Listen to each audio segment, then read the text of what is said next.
Hurricane season. When a hurricane is on the horizon, ensure you have a plan in place for you and your family. Know your evacuation route and have a designated meeting spot in case you get separated.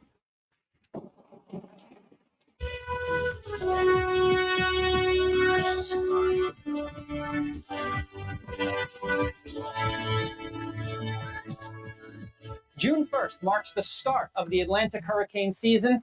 AccuWeather is forecasting there will be 11 to 16 named storms this season, 4 to 7 hurricanes, with 2 to 4 of those reaching major hurricane status, and 3 to 5 direct impacts on the United States.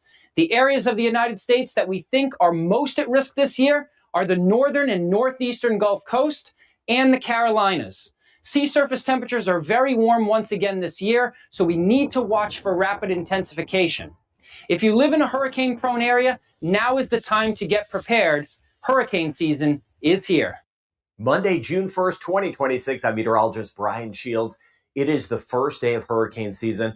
Thank you for being with me. Thank you for being with me as I travel across Trinidad over the next several days. Now, we are watching a strong tropical wave right here. This is the strongest one we've seen over the last month or so. Here we are in the Caribbean. Now, these tropical waves are a little bit more to the north than what we saw a few weeks ago. That means as they march across, they have a better chance of influencing our weather, a better chance of bringing some rain, and we'll watch out for any development. I don't think this one's going to develop, though. Always keeping it in perspective on this channel. We'll see a new tropical wave coming off the coast of Africa rather shortly, but that is a strong tropical wave. We're going to keep an eye on. I want to see how close it gets to, say, Barbados, Trinidad, as we work our way down the road. We have a lot of dust in place. Let me know in the comments section if you have any of the dust. I'll be watching those comments. There was some of the rain again, Guyana and Suriname. We had some rain around mixed with the dust yesterday back through Trinidad, Belize, back through the Yucatan Peninsula, Mexico. Some heavier rain that's around. Florida and the Bahamas, we're going to see a good amount of rain lifting in. We're going to track that. It's this up and around pattern from Belize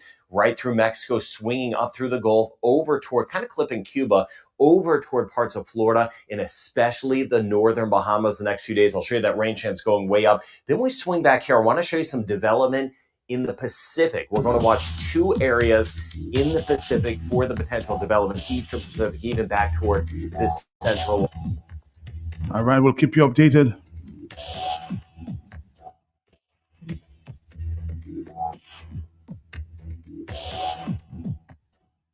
Taking a break. We'll come right back. This is Q905, your hurricane station. Stick around.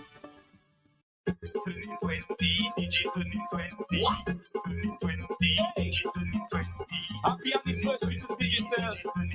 20 years with Digital. 2020, Digital in 20. 2020, Digital in 20. 2020, Digital in 20. If you with Digital, then you are plenty. 20 years with Digital. If you're not too fast, then hear me well. I have my TV and still have my cell. I have my internet on from Digital. 20 years of real connection. So pay attention. You might benefit from all what I'm about to mention. You can be a VIP or get 6 months on your bill free. Because 2020, Digital in 20. 2020, Digital in 20. 2020, Digital in 20. If you with Digital, then you are plenty. I say with Digi, you can win. Celebrate, connect and win. Price is big, you can win. When you with Digi, that's a win. 2020, Digital in 20. 2020, Digital in 20. 2020, Digital in 20. If you with Digital, then you are plenty. 2020, Digital in 20. 2020, Digital in 20. 2020, Digital in 20. If you with Digital, then you are plenty. Yeah. Activate a 7-day plan or higher. Sign up for postpaid or sign up for home internet for your chance to win. And here's all what you can win. Hear me now. You get it Amazon voucher, brunch voucher, dinner voucher, grocery voucher, even gas voucher. And then, hey, you know why? Because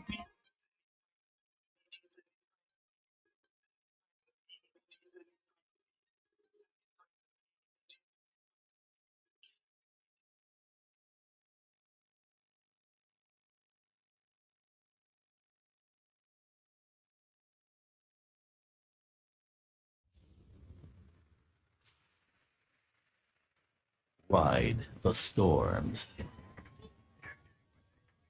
Ride the storms.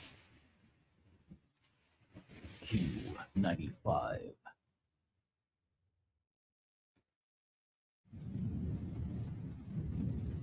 The hurricane season is upon us. Q95 FM Radio, your lifeline during the hurricane season. Stay informed and stay prepared.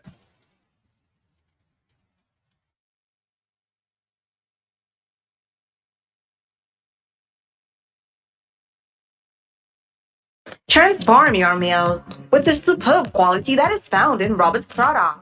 Become a master baker with Velvet Crease shortening. Add a touch of love to your food with Sunflower Soft Luxury Spread. Perfect your bread with Glow Spread Margarine. Add Mellow Cream, that tastemaker flavor to all your gravies, soups, and stews. Roberts, for the love of cooking. Distributed by Fine Foods, the biggest distributor of the biggest brands found in Dominica. It's game on, and you may not be able to predict the scoreline or who will win each game, and you sure can't predict who will be the champion. But what is predictable is that Quartz has what you need to watch the games the way you want to every time. It's game on. Quartz, bringing value home. Bundle and watch $98 flow back into your pocket. It's simple. Just add mobile to broadband and save big with Flow. Get fiber fast Wi-Fi at home and all the data you need on the go. We've got you covered everywhere. So what are you waiting for? It's connection times 2 and up to $98 in savings for you. Add mobile to broadband today and take your connection to the next level. Visit in-store or online at discoverflow.co for more details. Fuel your farm with premium animal feeds at Blue Box. We're excited to announce a major expansion to our lineup. Blue Box Farm and Garden Center is now your go-to supplier for high-quality animal feeds. From poultry to livestock, we provide the specialized nutrition your animal needs to thrive. Our feed portfolio includes poultry solutions, swine care, small pet and livestock. Visit Blue Box in Roseau on the corner of Hanover Street and Drury Lane, or Blue Box Goodwill, 66 Federation Drive, Goodwill. Let's bloom together. A fresh market. When money don't count and the pocket doesn't hurt you. A fresh market. Fresh market. It's a fine day. We are open 7 days a week with the top of the line products. Well stocked supermarket and pharmacy, health and beauty care, fresh produce and meats prepared daily, hot and cold kitchen, ready to go meals, sandwiches, salads, and desserts at your fingertips. Easy access, located on the bayfront, environment friendly, and our staff are approachable and ready to assist. Have you figured out who we are? You got it. Fresh market. Your one stop. Everybody don't count and your pocket doesn't hurt you. Fresh market, fresh market, somebody to find it. Fresh market. All you, I just made goal winning Roseau again. Same place outside Flossie's. I tried to dock in, but you had time see me. Well, story start again. Million, lot of my pavel with us, huh? Saka fella, I said the same thing you doing, shopping at Flossie's, and you don't have to tell me the same thing you tell me last time because I'm busy. It's to hear him way. You reckon? About my pocket, boy. I won't tell you that I save money in food and drinks when I buy quantity. I save more. Oh, shucks, man. Well, when you're still telling me, I know already. To pack I expect him, why? But I can him up here to Palais. I will tell all my friends from London, US and Dominica to come to Flossie's, right next to the Rosa Market. Open Sunday to Saturday. Flossie's can't do it to you. It's game on, and you may not be able to predict the scoreline or who will win each game, and you sure can't predict who will be the champion. But what is predictable is that Quartz has what you need to watch the games the way you want to every time. It's game on. Quartz, bringing value home. It's game on, and you may not be able to predict the scoreline or who will win each game, and you sure can't predict who will be the champion. But what is predictable is that Quartz has what you need to watch the games the way you want to every time. It's game on. Quartz, bringing value home. If you know quality, then you must know the manufacturers of Dominica's finest rums. Belfast Estate Limited, over 80 years leading the industry with exceptional standards and formidable customer service. We present the manufacturers of BB Rum, Soca Rum, Red Cap Rum, Cask Rum, and the signature Belfast Estate Rum Punch. With island-wide distribution daily, Belfast Estate Limited has cemented its mark as the distributor of choice for products like Eldorado range of rums and creams, Kubali Bear, Corona Bear, Guinness, Root Boy drink, and of course the Sunblast juices, Toffee Snacks, Vitamalt, and Pine Hill juices. Call the office at 440-7032 or visit the distribution outlet at Jimmy Dominica. Follow on Facebook or Instagram at Belfast Estate. Belfast Estate Limited, your leading manufacturer and distributor of rums in Dominica. Ooh, oh, oh, KFC. Ooh, oh, KFC. Looking for some place to go. Meals for soul. The origin KFC. Grab your family and your friends. Join in the experience. KFC. It's the place to be. Made for you and me. KFC. KFC. It's finger licking good.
Good morning, Dominica. Good morning to you, and welcome to the Hot Sit. I know most of you locked in this morning to listen to this, what seems to be an ongoing controversy or troubles within the opposition United Workers Party, the party itself. They're not the opposition; they are the main opposition party in Dominica. And of course, we've heard of all the divisions and fights going on.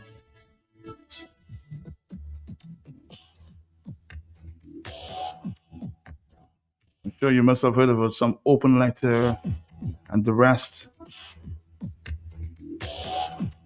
Former members penning an open letter, some personal exchanges.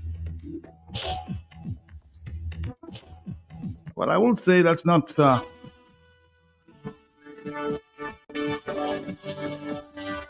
good for any political force or any political party, be it the Labour Party, be it the Workers, be it UPP. This party should fight the battles of, have the exchanges within the group itself.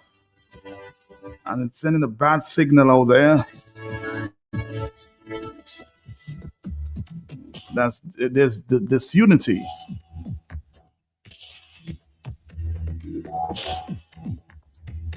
Thompson Fountain says there's no disunity. The other side of the party says yes, there is disunity. So seems to be a little confusion going on there. But this morning I will not peddle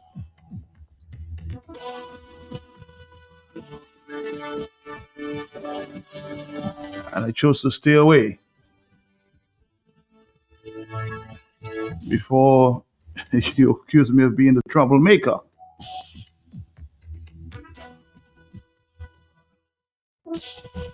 So you can have your fights on social media. A reset. The hot seat is staying away from this. So let's move on. I will go back to the letter of Mr. Gregor Nassif as it relates to electoral, of course, reset that he penned sometime last week. We'll go back to that, okay? Thank you very much. But as for the controversies going on there within the ranks of the United Workers' Party,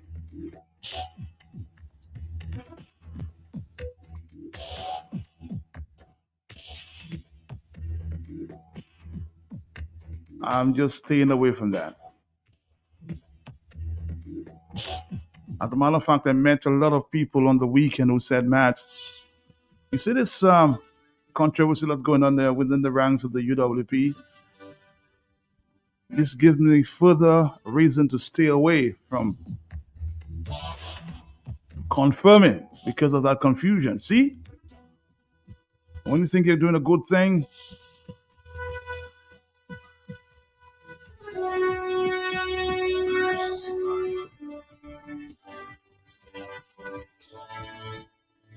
your folks are saying, man, you see this thing? I will stay as far away as possible. Sending the bad signal. A lot of people text me on the weekend encouraging now.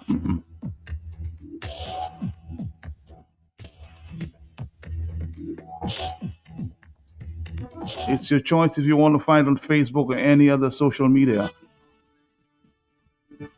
I simply won't encourage the fight.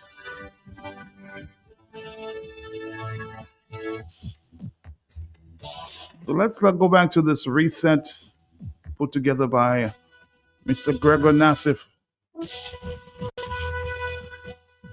last week, read by Mr. Franklin Peter Motors. Of the Electoral Commission is now required. A reset of the Electoral Commission is now required. It is required because the Commission has failed to properly implement the electoral laws and the systems necessary to make those laws work, and because public confidence in the Commission has been badly damaged as a result. The number alone, or rather the numbers alone, make the point. At your 5 May 2026 press conference, you stated that by 30 April, only 6,592 applications for confirmation had been approved. If Dominica's residents' voting age population is roughly 55,000, that means fewer than 12% of the voters who should be on the new list has actually been confirmed by the end of April, and only 4.5 months remain before 15th October 2026. This raises significantly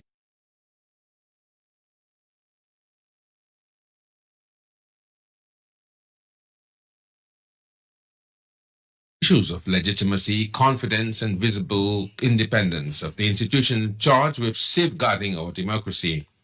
If elections must not only be free and fair, but must be seen to be free and fair, then the same must be true to the institutions that administer them.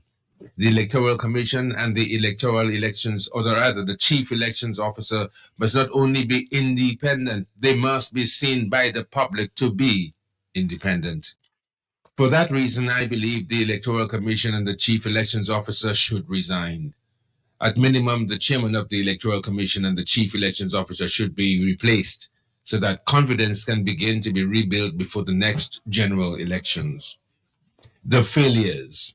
The case for the reset rests on the pattern of failure, evasion, and political interference that together have undermined confidence in the Commission and it is supposed to be independent. First, the Commission presided over the suspension of the continuous voter registration for 355 consecutive days from March 19, 2025 until March 9, 2026, preventing newly eligible citizens from registering during that period, including ahead of local government elections. This was not a minor procedural lapse. It was a violation of the constitutional right of eligible citizens to be registered as voters. Yet that period was later referred to by you as water below the bridge. And you said you did not believe the delay in continuous registration would have affected any election in Dominica. By contrast, when the chief elections officer was asked whether the suspension might have changed electoral election results, she would not say that it did, but also could not guarantee that it did not. Second, the reform process has plainly failed in implication and implementation. By your own figures, 16,573 applications have been received by 30 April 2026, but only 6,592 confirmations have been approved, leaving 9,981 applicants still unconfirmed after 6.5 months. None of the confirmed voters have yet received a voter identification card, and the electoral office was only expected to begin issuing cards in another 6 to 8 weeks. This is not a reform process functioning properly. It is a reform process visibly stalling. Just as troubling is the continuing absence of regular, transparent reporting by the Commission. At a minimum, the public should know now by receiving weekly or monthly data showing the number of applications for confirmation received, the number approved, the number of new registration applications received, and the number approved, and the overall pace of progress. Without that information, the public cannot measure whether the system is improving, whether bottlenecks have been addressed, or whether the Commission is meeting its obligations in a timely and transparent manner. The lack of basic reporting is itself another failure of accountability. Third, the Commission has failed to communicate with the country in a manner that responsible public institutions are expected to do. At the same May 5th press conference, you said you were pissed off with DOMLEC for failing to explain interruptions, apologies, provide updates, and face questions from the public and the press. This criticism was entirely justified, but the same standard has not been applied to the Electoral Commission and the Chief Elections Officer, even though their responsibility is not electricity, but democracy itself. With the suspension of voter registration, democracy can effectively was effectively turned off for 12 months. While voter registration democracy was effectively turned off, your anger has been directed at DOMLEC over blackouts lasting hours. When has the Commission explained interruptions and delays, apologized, provided clear plans, and faced questions from the public and the press? Fourth, the Commission has failed to assert its own independence, even while you continue to speak of that independence. You have repeatedly spoken on behalf of the Commission, answered for it, explained its shortcomings, and defended it publicly. You have also said that confirmation process must come to an end on October 14, 2026, without publicly affirming that the Commission itself has the legal power to extend that period if necessary. The Commission, for its part, has not meaningfully asserted the authority or defended its own constitutional space. Most disturbing of all is that you are no longer merely commenting on the Commission, you are increasingly acting as though you must speak for and indeed act for it. At your May 5th press conference, you explained that you had written to external bodies to secure assistance, that you had raised operational concerns within the Commission by yourself, and that when the public raises questions, you seek answers from the Commission. This is not what visible constitutional independence looks like. An electoral commission worthy of public confidence should be able to speak for itself, defend its own decisions, acknowledge its own weaknesses, and speak for itself and seek whatever technical help it requires in a manner that is clearly its own. When you are repeatedly seen stepping in as intermediary, advocate, explainer, and facilitator for the Commission, the unmistakable impression is that the Commission needs its hand held. That is not independence. It is dependence dressed up in constitutional language. Your request for external technical help on behalf of the Commission is the clearest demonstration of this problem. At the May 5th press conference, you said the government had formally requested assistance from the Commonwealth Secretariat, the OCS, the OAS, and CARICOM, and that this help would be offered to the Commission. But a truly independent Commission has recognized its own operational deficiencies and wishes to provide public trust wish to preserve public trust would have been seen to identify that need and publicly own the request for assistance itself. Instead, the country saw the Prime Minister stepping in to do so on its behalf. That does not strengthen the appearance of independence. It destroys it. More than that, it is contrary to the spirit and plain intent of Section 5611 of the Constitution, which provides that in the exercise of its function, the Electoral Commission should not be subject to the direction or control of any other person or authority. A commission that must be publicly explained for, publicly defended, operationally prompted, and externally assisted at the initiative of the Prime Minister is not projecting or protecting the Constitution's independence that Section 5611 was designed to protect. The final and most telling point came when you were asked a very important question: whether, in your view, the current commission is perceived as impartial by eligible voters. That question was directed directly to the heart of public confidence, and it was not answered. An honest answer, I believe, would have been no. No, the commission is not widely perceived as impartial or independent. And yes, that is precisely why the reset is now required. These problems are made worse by the commission's own underlying structure. Sir Dennis Byron himself recommended that representation on the Electoral Commission be broadened beyond the political parties to include wider civil society, such as academia, religious bodies, and business, and that at least one member be a woman. That reform was not implemented. The Commission therefore remains structurally imbalanced, and when a body that is already structurally limited then also fails in performance and its visible independence, and the need for a change in its leadership becomes even more urgent. The reset.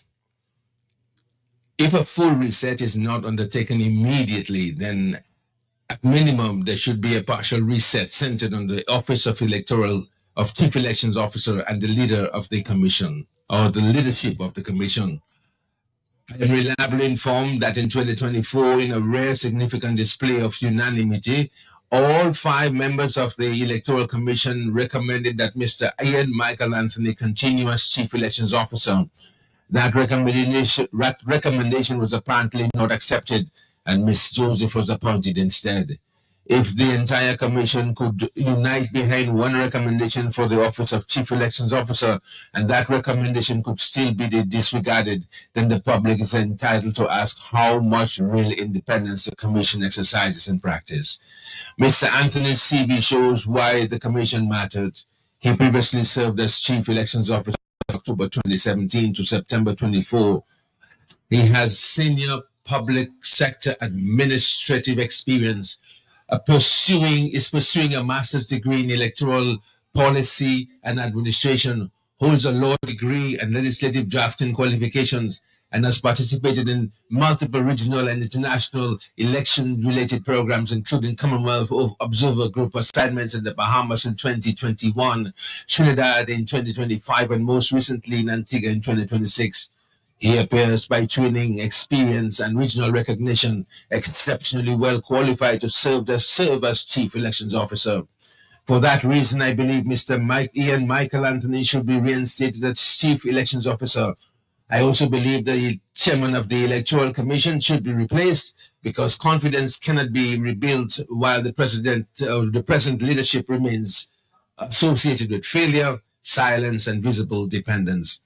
There are eminently qualified individuals who could assume this role, including former judges resident in Dominica. Country first. Prime Minister, this letter is written in hope, not malice. Dominica needs a way forward that can restore public confidence before the next general elections, and that begins with accepting that the present arrangement has failed. If you act now to reset the commission, or at minimum to replace the chairman and the chief elections officer, you will give the country a genuine opportunity to rebuild trust With trust established, people are far more likely to confirm, register, and participate fully in the process they believe is being run fairly and independently. This is the moment to do what is right for the country, restore confidence, protect the integrity of the process, and help heal the nation by ensuring that the institutions administering our elections are not only independent but seen by all to be independent. Respectfully, Gregor Nassif. I'm Franklin Peter Moses. All right, Dominica. Well, will the commission resign? Will they step down?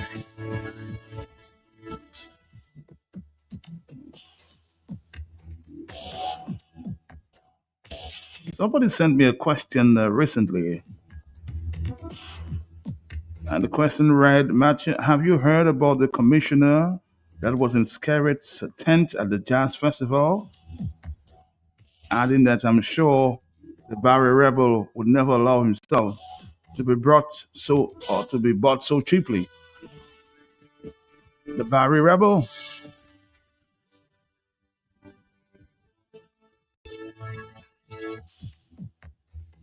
On the telephone. Hello, talk to me, yes? Are you there? Morning, Mr. Pelty. How are you, ma'am? How are you? Brilliant letter.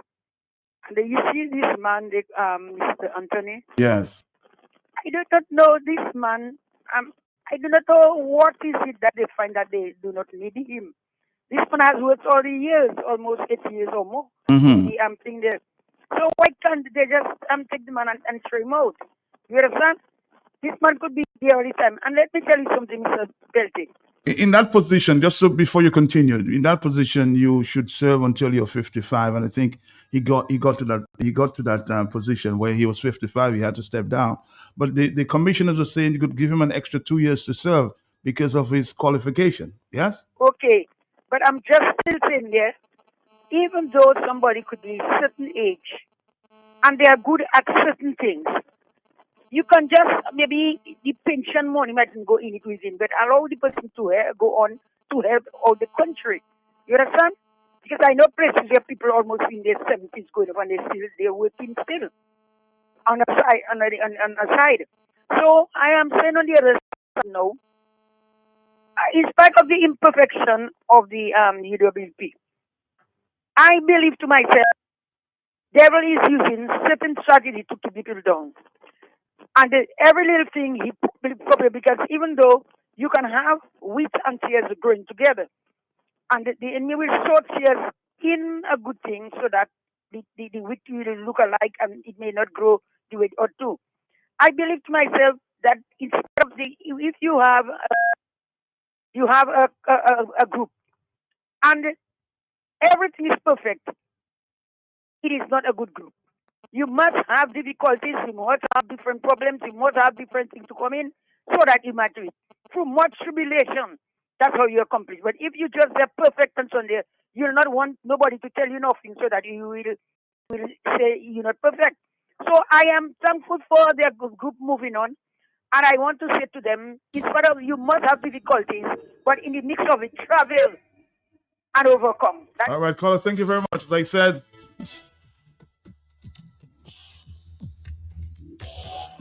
that discussion will provide too much rancor.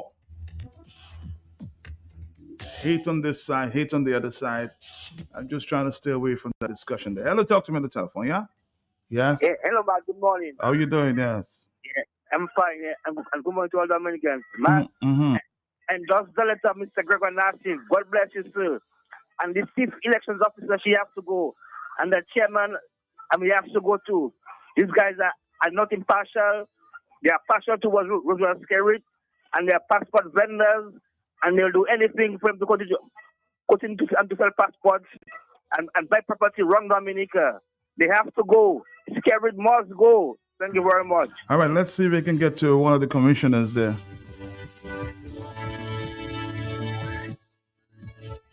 The Electoral Commission should feel shame. It's damning.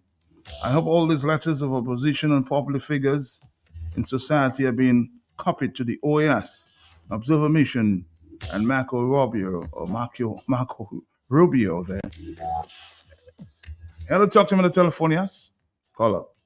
I say love, life, light, healing, joy, gratitude, courage, and sacrifice. Blessings to your family. Blessings to you, yes.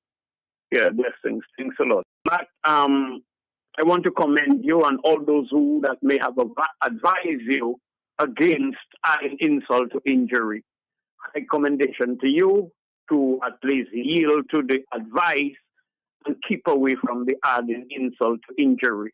It seems like discretion have taken a hike, Matt. It seems like balance have taken a hike. So if you could, and as you're doing, replace that with that level of measure, so to speak, by ignoring adding insult to injury. Matt, the love, life, light, healing, joy, gratitude, courage, and sacrifice. Matt, that's what Dominica need. Matt, I want to commend Mr. Gregor Nassif again. Matt, you have heard me through the years calling on the people that are most influential in Dominica to intervene. Matt, you have heard me? Many times. Thank you. Matt, and that is what I am seeing. And now, guess what? Another sacrificial lamb. Yeah, because we will be waiting for him to come and free all of us. One man. That kind of one-man syndrome where if Matt is doing it, then I can take a back seat and wait for it to be, fulfilled or accomplished, and then I will come and just enjoy it.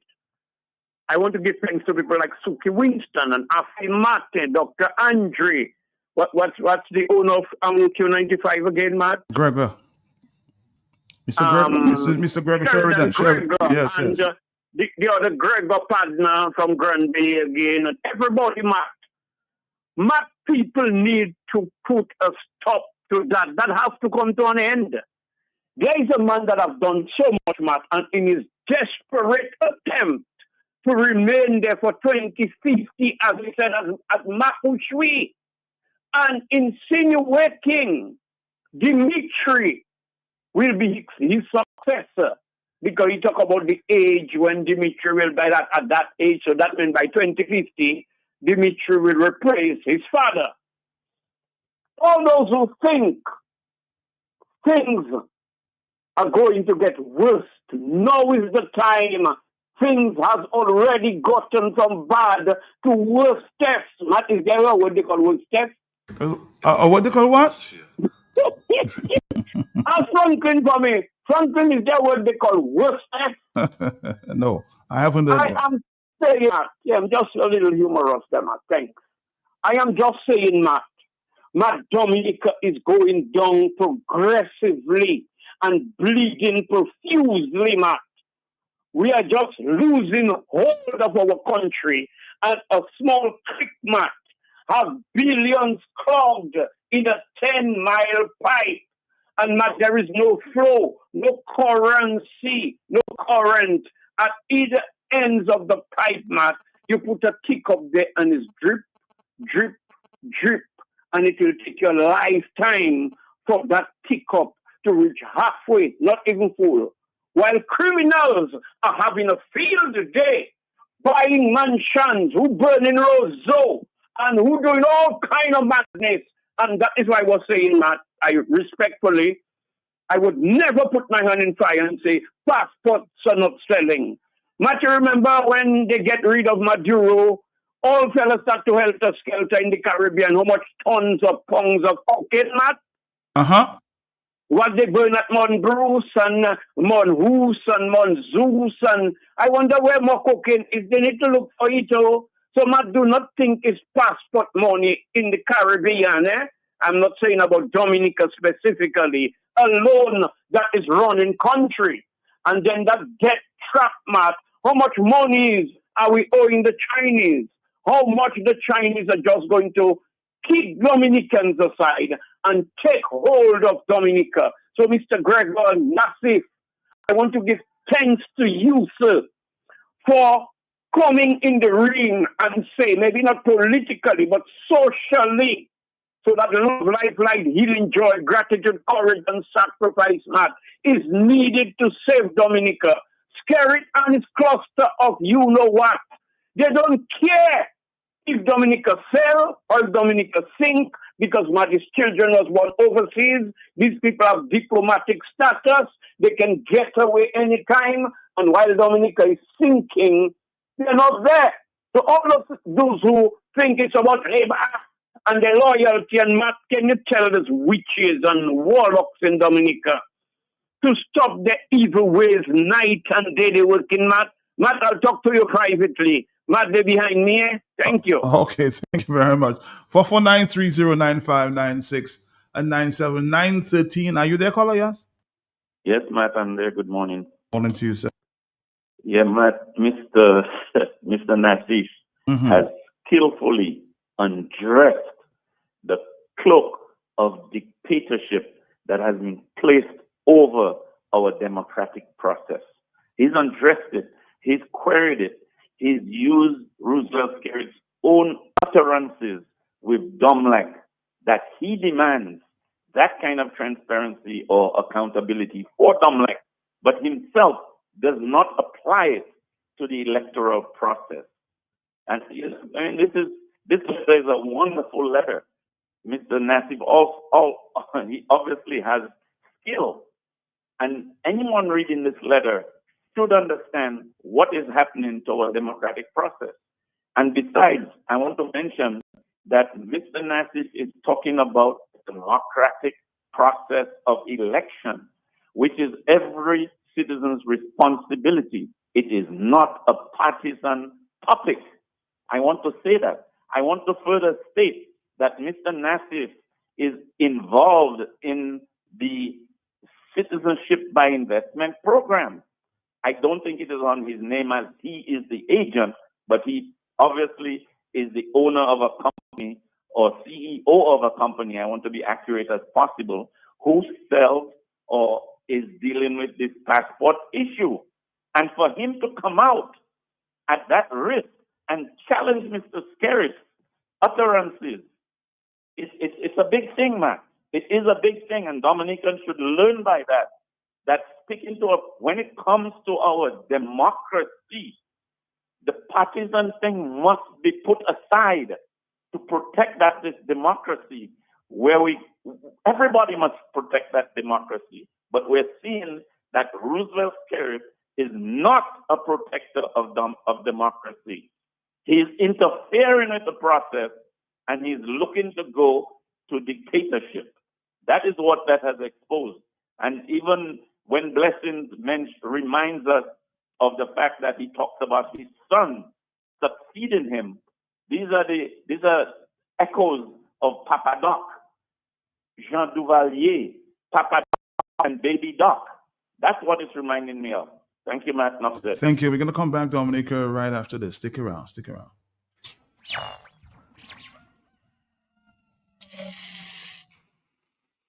Tune in every morning for The Hot Seat on Q95. The latest happening events, breaking stories, and behind-the-scenes in-depth investigative reports. Stay on for more fair and balanced talk on The Hot Seat on Q95. The big station.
Happy anniversary to digital.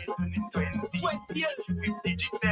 And then you are 20, digital in 20. 20, digital in 20. 20, digital in 20. If you with digital, then you are plenty. 20 years ruling with digital. If you're not too fast, then hear me well. I have my TV and still have my cell. I have my internet all from digital. The real connection, so pay attention. You might benefit from all what I'm about to mention. You can be a VIP or get 6 months on your bill free. Because 2020, digital in 20. 2020, digital in 20. 2020, digital in 20. If you with digital, then you are plenty. I say with digital, you can win. Celebrate on neck and win. Prices quickly, you can win. When you with digital, that's a win. 2020, digital in 20. 2020, digital in 20. 2020, digital in 20. If you with digital, then you are plenty. 2020, digital in 20. 2020, digital in 20. 2020, digital in 20. If you with digital, then you are plenty. Yeah. Activate the 7-day plan or higher. Sign up for postpaid or sign up for home internet for your chance to win. And here's all what you can win. Hear me now. You get the Amazon voucher, brunch voucher, dinner voucher, birthday voucher, even gas voucher. And I said, hey, you know why?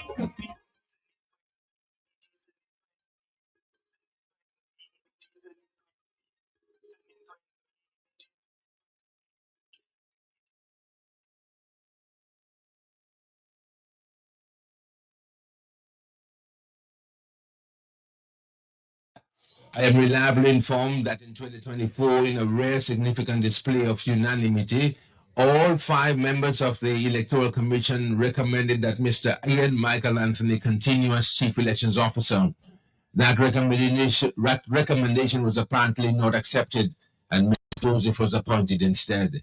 If the entire commission could unite behind one recommendation for the office of Chief Elections Officer, and that recommendation could still be disregarded, then the public is entitled to ask how much real independence the commission exercises in practice.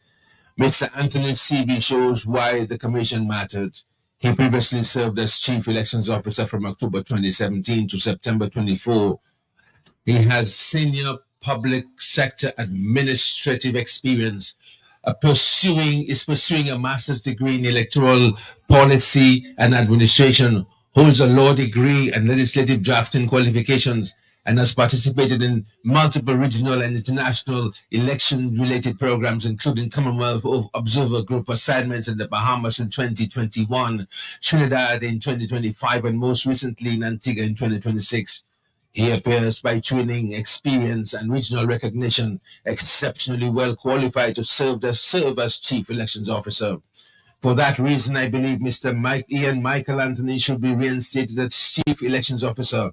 I also believe the chairman of the Electoral Commission should be replaced because confidence cannot be rebuilt while the present leadership remains associated with failure, silence, and visible dependence. There are eminently qualified individuals who could assume this role, including former judges resident in Dominica. Country first. Prime Minister, this letter is written in hope, not malice. Dominica needs a way forward that can restore public confidence before the next general elections, and that begins with accepting that the present arrangement has failed. If you act now to reset the commission or at minimum to replace the chairman and the chief elections officer, you will give the country a genuine opportunity to rebuild trust. With trust established, people are far more likely to confirm, register, and participate fully in the process they believe is being run fairly and independently. This is the moment to do what is right for the country, restore confidence, protect the integrity of the process, and help heal the nation by ensuring that the institutions administering our elections are not only independent, but seen by all to be independent. Respectfully, Gregor Nassif. I'm Franklin Peter Moses.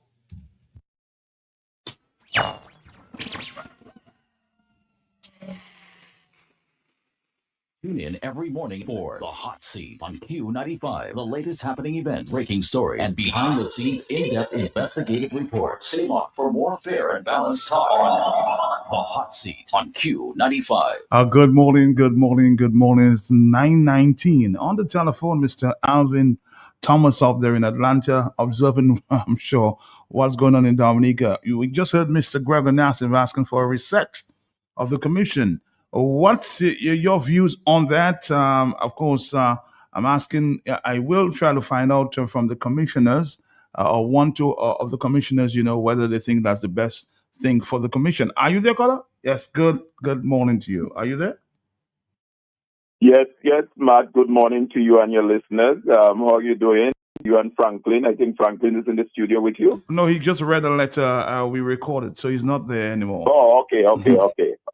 So tell me. Good morning, Matt. How are you doing? Good morning. How are you doing? Hanging in there. What do you think? Let's get straight to it. What do you think of this reset that Mr. Gregor Nassif is proposing moving forward? Well.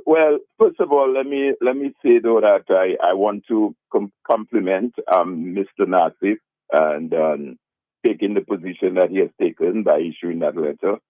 I think it's a right position, and I heard the caller just before me reference the fact that this has nothing to do with any partisan politics. I think this is a democratic responsibility and right that any citizen of Dominica has if there are concerns as it relates to matters as it pertains to the Constitution.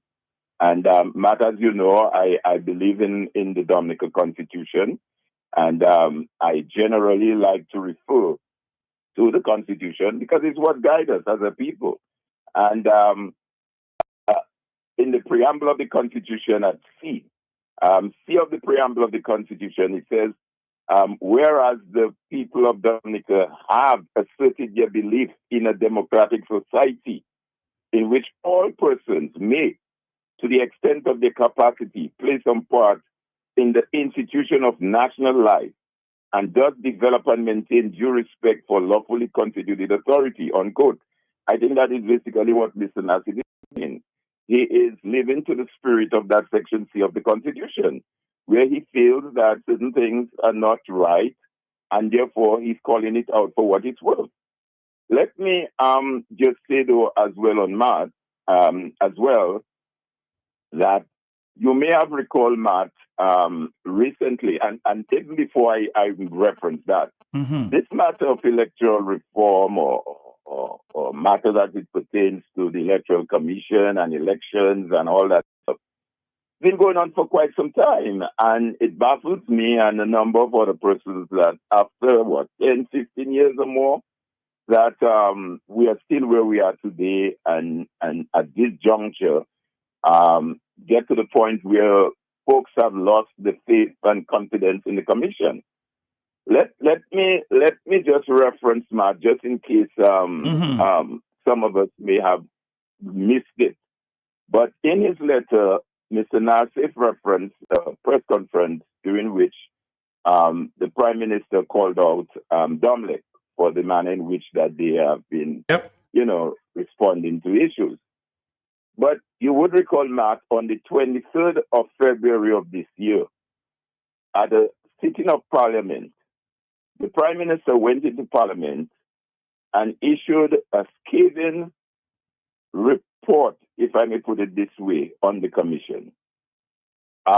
He started off by making the point that he says, Mr. Speaker, Section 17.1 of the Registration of Electors Act provides clearly and unequivocally that there shall be continuous registration of persons qualified under this act to be registered as electors.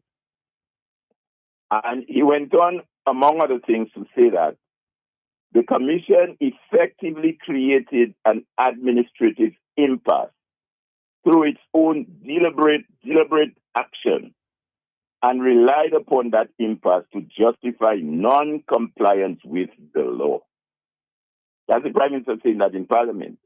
He's saying there that the Commission undertook or created an administrative impasse through its own deliberate action and then relied on that impasse to justify non-compliance with the law. He went on further in that same statement to Parliament and he says, the Commission remained, Mr. Speaker, even if preferred technological systems weren't available, the Commission remained legally obliged to continue registration by manual or legacy method. He went on further to say that while we welcome the resumption of registration, the circumstances leading to this breach must not be ignored. It must not be ignored. Okay? He went further in that statement to Parliament, and he says, in doing so, the Commission departed from the clear intentions of Parliament and from the express wishes of all political parties, thereby placing certain voters at a distinct disadvantage. The Commission is an independent constitutional body. It works including voter registration, confirmation, and the management of the electoral register. It's carried out independently of government and independently of any political party. Mr. Speaker, this government remains firmly committed to the rule of law, to the independence of constitutional institutions, and to the protection of every citizen's democratic rights. I therefore encourage all eligible citizens to take full advantage of the opportunity to register once the process resumes. And I urge the Electoral Commission to ensure that registration proceeds lawfully, efficiently, and without further interruption, and in full compliance with the law. So basically, and he concluded by saying, our democracy is strongest when institutions act within the law, transparently, and in a manner that earns and sustains public trust. So, Matt, why I am referencing all of that? I'm referencing all of that to say that even at this highest level of Parliament, the Prime Minister himself felt and concluded that the Commission has failed in their discharge. And that gives Mr. Nassif even more, how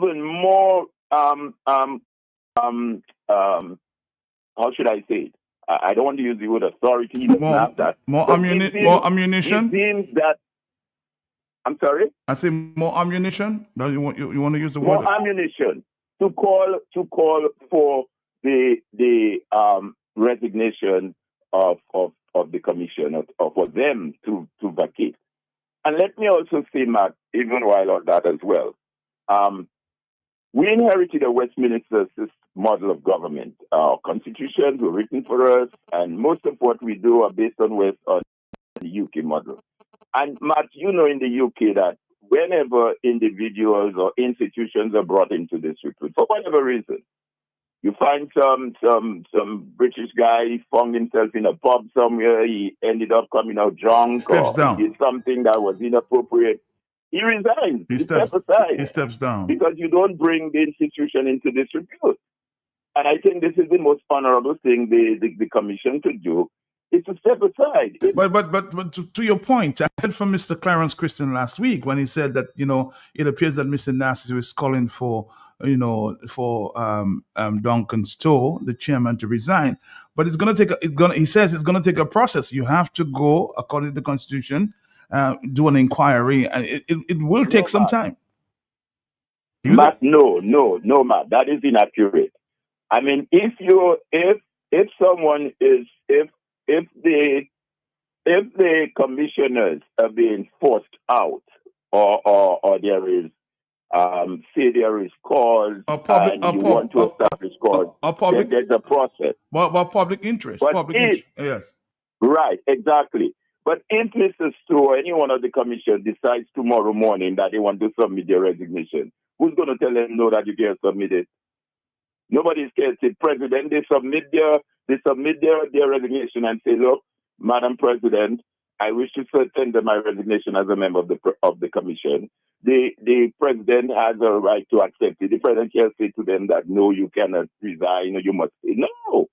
The president accepts their resignation as members of the commission. That's if they want, if they of course voluntarily resign. But if they don't want to resign, what could happen? You need an inquiry, according to the Constitution. Well, yes, Matt. If they choose not to, but that's the point I'm making. I'm saying, given all what has transpired, given the lack of trust, given the statements made by the Prime Minister in Parliament, it's even more reason that the members of the Commission should say, you know what, I think we have failed in some respect in the discharge. The Prime Minister said the Commission effectively created an administrative impasse through their own deliberate actions. That's true. And then relied upon that impasse to justify non-compliance. So what he's saying is that the Commission had broken the law. They intentionally broke the law. So I'm saying that as a commissioner, the proper thing to do is to say, look, if that is where it has become, if that's where it is, and the lack of trust and all of that, then I'm going to tender my resignation. I'm going to step aside. And then allow, I'm sure there are still good people in Dominica that can be appointed as members of the commission and have a new commission take in place to do the work that is required under the Constitution. But let me also reference you, Mark. Let me also reference you to a document which I'm not sure how many Dominicans may be aware of it. But there is a document that was published back in March of last year by Mr. Julian N. Johnson. And I'd really hope that he too would speak up on this matter because his document is public. It's not secret, it's public. And Mr. Johnson himself is a legal mind, the former cabinet secretary to the cabinet. And he wrote on the matter of electoral reform as it relates specifically to campaign finance, to the composition of the commission, among other things. And he was doing so on the basis that Sir Byron, when Sir Byron submitted his report, Sir Byron didn't just submit a report, you know. Sir Byron also submitted draft legislation. And from my understanding, he had extensive discussions with members of the commission, several discussions. I'm sure a member of the commission can justify that. And he submitted to the government draft legislations. And included in that draft legislations were campaign finance as well as a restructuring of the commission. Okay? Sir Byron, in order to assist him with those draft legislation, they recruited a legal draft person, a woman, a legal draft person, who came in and did that work to prepare those draft legislations. So when Sir Byron made his submission, it wasn't just a report saying, well, this is whatever. He also submitted draft legislation. This draft legislation was supposed to have gone to the office of the legal attorney general office. Mm-hmm. And like everything else, the Constitution again provides for that. All that process takes place. And to ensure that, you know, it's legally sound, it makes sense, and then submit it to Parliament for passing. But guess what? That was thrown aside, and something completely different was presented to Parliament. So herein we are where we are today. But going back to Mr. Johnson's document, if you look on page 13 of Mr. Johnson's document, and if you have some time, Matt, I hope you can look at it, mm-hmm. and I would hope to that Mr. Johnson would be able to speak to it. It is his document, and as I said, it is public. That's the reason I'm referring to it. He says that the Constitution has assigned the responsibility of election administration to an independent electoral commission, rather than leaving it within the hands of the executive or officials under Section 68, under its Section 68 direction and control power. These provisions are designed to reduce the risk of partisan interference in election administration. The Electoral Commission of Dominica therefore bears an enormous responsibility for upholding the electoral system in our sovereign democratic republic. Under Section 5611 of the Constitution, the Commission is constituted as an independent body, and neither the President, the Prime Minister, nor the leader of the opposition is empowered to instruct or control its work. But real independence is a factor not just of formal legal independence from the executive. It also requires freedom from partisan interference and the appearance of acting in a partisan way. The membership of the Constitution consists of 3 persons appointed by the executive, the chairman, by the president, and 2 members by the prime minister, and 2 members by the leader of the opposition. All the 3 members of the commission appointed by the executive are CBI authorized agents licensed by the CBI unit under the Ministry of Citizenship. At least one of the commissioner is a developer who leads a major hotel undertaking in a government authorized project under the CBI program.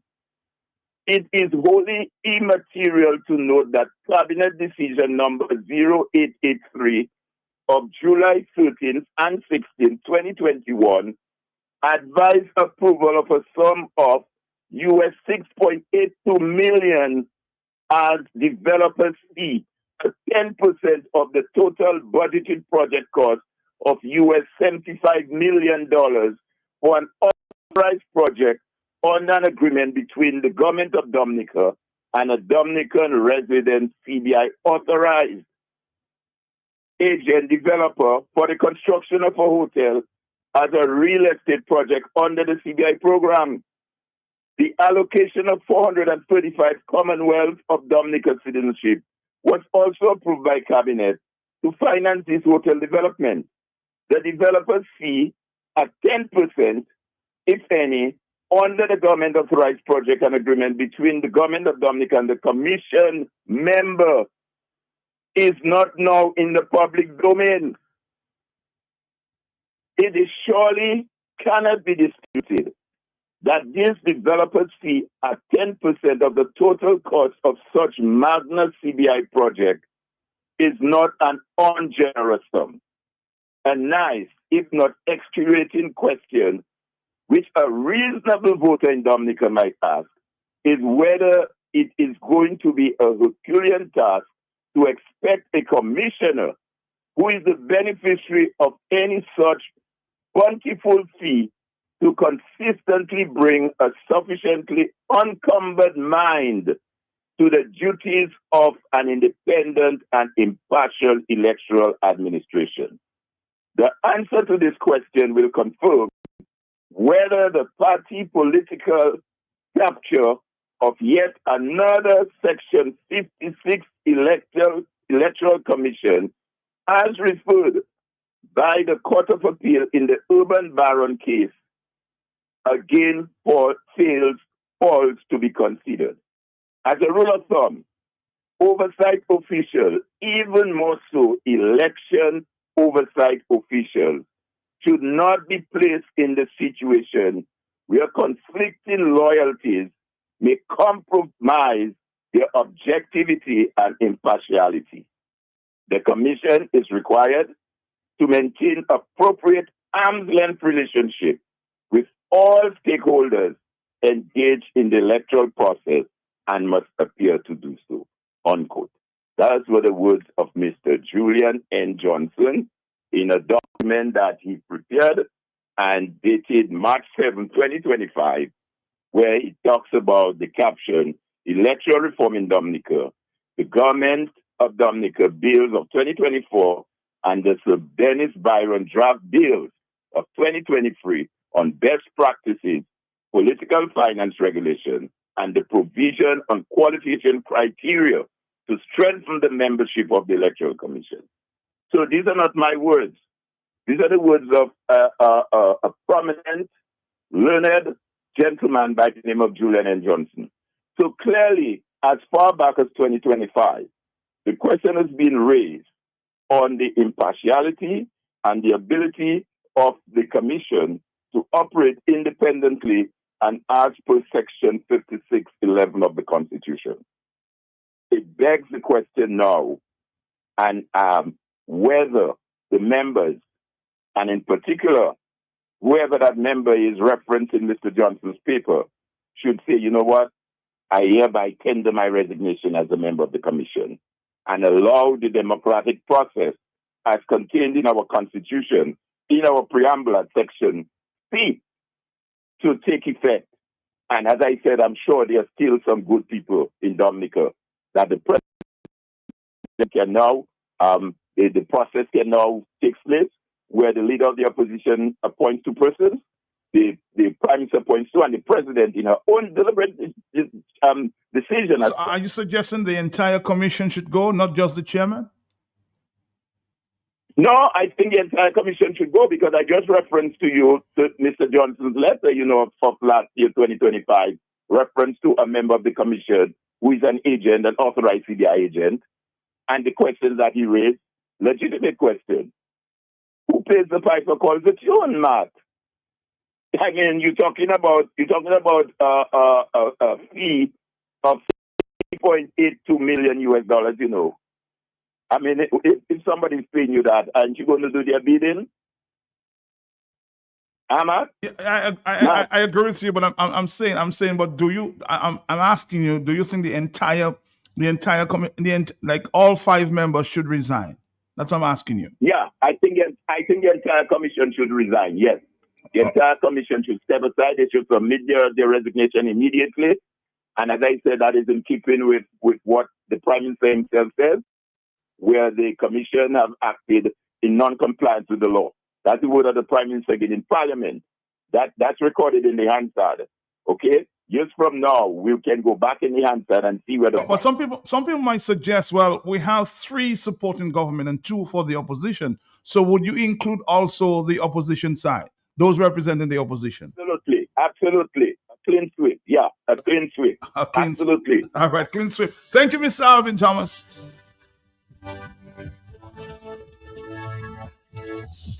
All right, 449. Mr. Thomas says everybody should go. Everybody should go.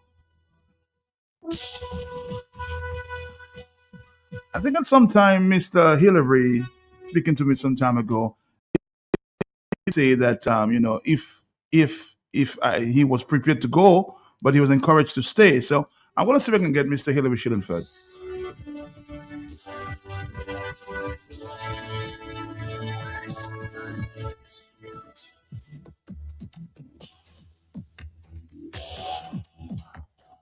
Let's do this and we'll come back. Let's do this and come back. Yes? Hey, what's up, Digital family? Let me ask you something. Ever notice how paying a bill always feels harder than it should? Passwords, logins, trips to the store, all that time and effort? Yeah, nobody has time for that. Sweet and simple. Introducing SwiftPay, the secure way to pay your digital bill online in 3 easy steps. And the best part, you don't have to log in. No app to download, just straight business. Anybody can use it. Once you have your account number, you're good to go. Here's how it works. Step 1, enter your account number. Step 2, add your contact information to get your receipt. Step 3, enter your card details and submit.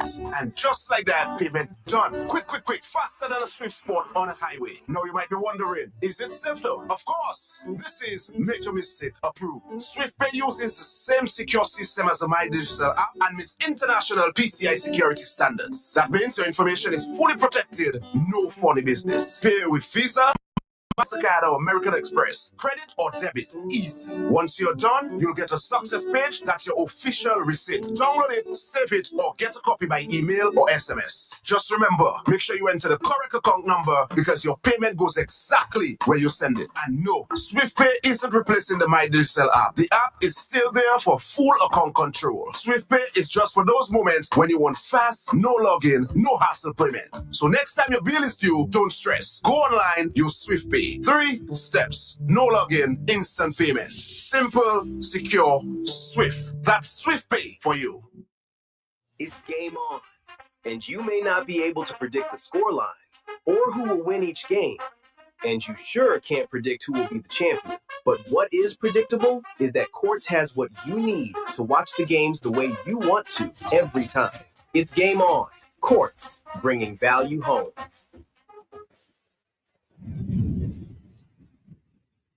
The hurricane season is upon us. Q95 FM Radio, your lifeline during the hurricane season. Stay informed and stay prepared.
If somebody's asking the question, are the members of the commission there to represent any political parties?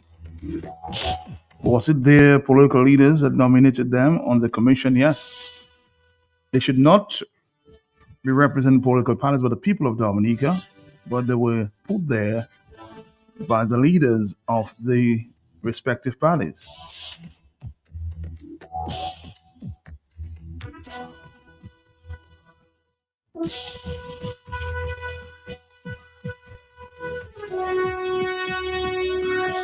Transform your meals with the superb quality that is found in Robert's products. Become a master baker with Balbocry shortening. Add a touch of love to your food with sunflower soft luxury spread.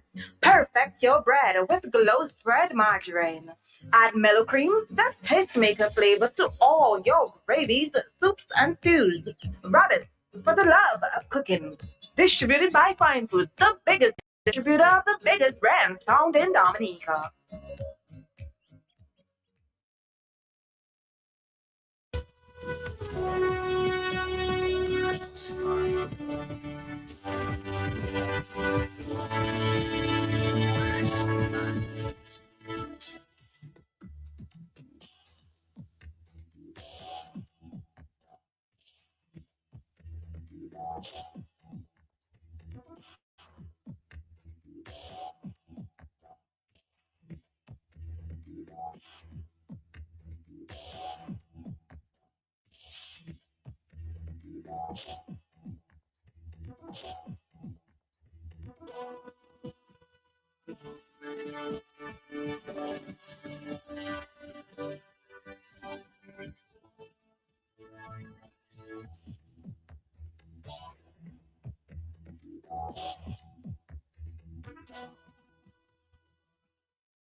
Somebody says, Dr. Liquent, who is a constitutional lawyer, Dr. Darius Liquent says it's clear that Parliament did not consult with the Commission before taking up this new legislation.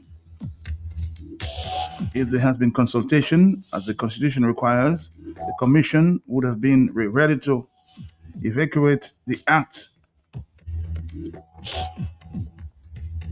as soon as it was passed. A violation of the Constitution continues to be normalized in Dominica.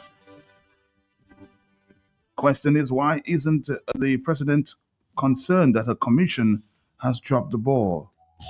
There are consequences. Dr. Louis Quint, good morning to you. How are you doing? Good morning. I'm fine, I think. What's your concern? What's your concern? Well, my concern is the same as it has been for the last 8 years. And we mustn't act as if things just happened today. I have spoken several times. No, I hate to use the words "I told you so" because they are kind of crass and not necessary. Sometimes these circumstances require them. We have been violating our Constitution from the very beginning. And we have told ourselves, well, let's do the best we can under the circumstances as if the Constitution is dead. But the problem with that is it reflects the fact that we don't understand our Constitution. Because here's what we have. I'll go back to this later, but let me just address something that is direct, because your last caller, Alvin, repeated what Mr. Gregor asked for. Here's the problem that we have. The Constitution says that if you are correct that anybody on the commission can resign at any time they want. Mm-hmm. And if they do, then there has to be a new commission appointed. If they don't want to resign, and some may not want to be, you have a problem, and here's the problem that you have. Because the Constitution says that the commission, the tribunal that must be set up must be comprised of current or past law judges. The judges have been trained under the same philosophy that had allowed this commission not to do the job. Let me explain that. Dominica's Constitution and that of every Commonwealth country and most countries around the world says that before anyone enters upon the duties of the office, they must take an oath to protect and defend the Constitution. If this commission had taken its oath seriously and not just as a flourish that is repeated when you are appointed to a position, we would not be in the condition that we are now. Because they would realize that as members of the commission, they must do exactly what the law requires within the time that the law requires it. But here is what they are relying on. And that's why I talk about the principle or the philosophy that the judges are trained under. There is a belief around the world, and it is true in Dominica, I've come across it, where we tell ourselves that the court is the interpreter of the Constitution. The problem with that is, one, that is not stated in the Constitution. The Constitution would never say that an institution that it creates is the interpreter of the Constitution itself. That would be like a dog biting its tail.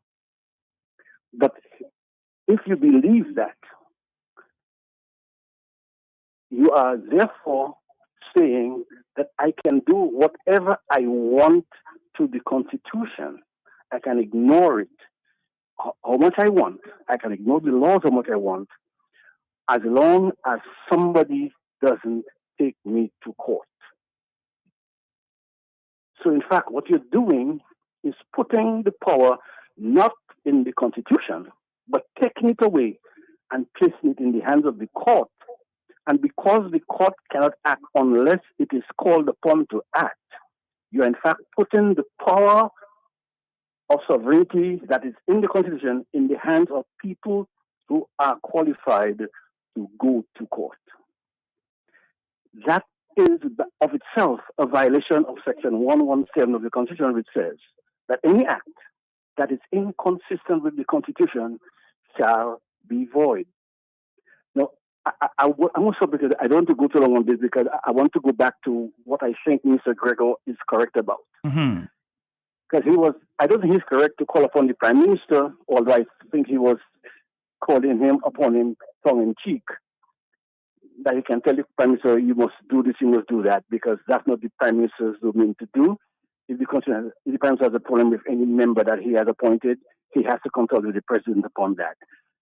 That is the President's job. That's why I asked the question, why isn't the President concerned? The President appointed this commission, and why is he concerned?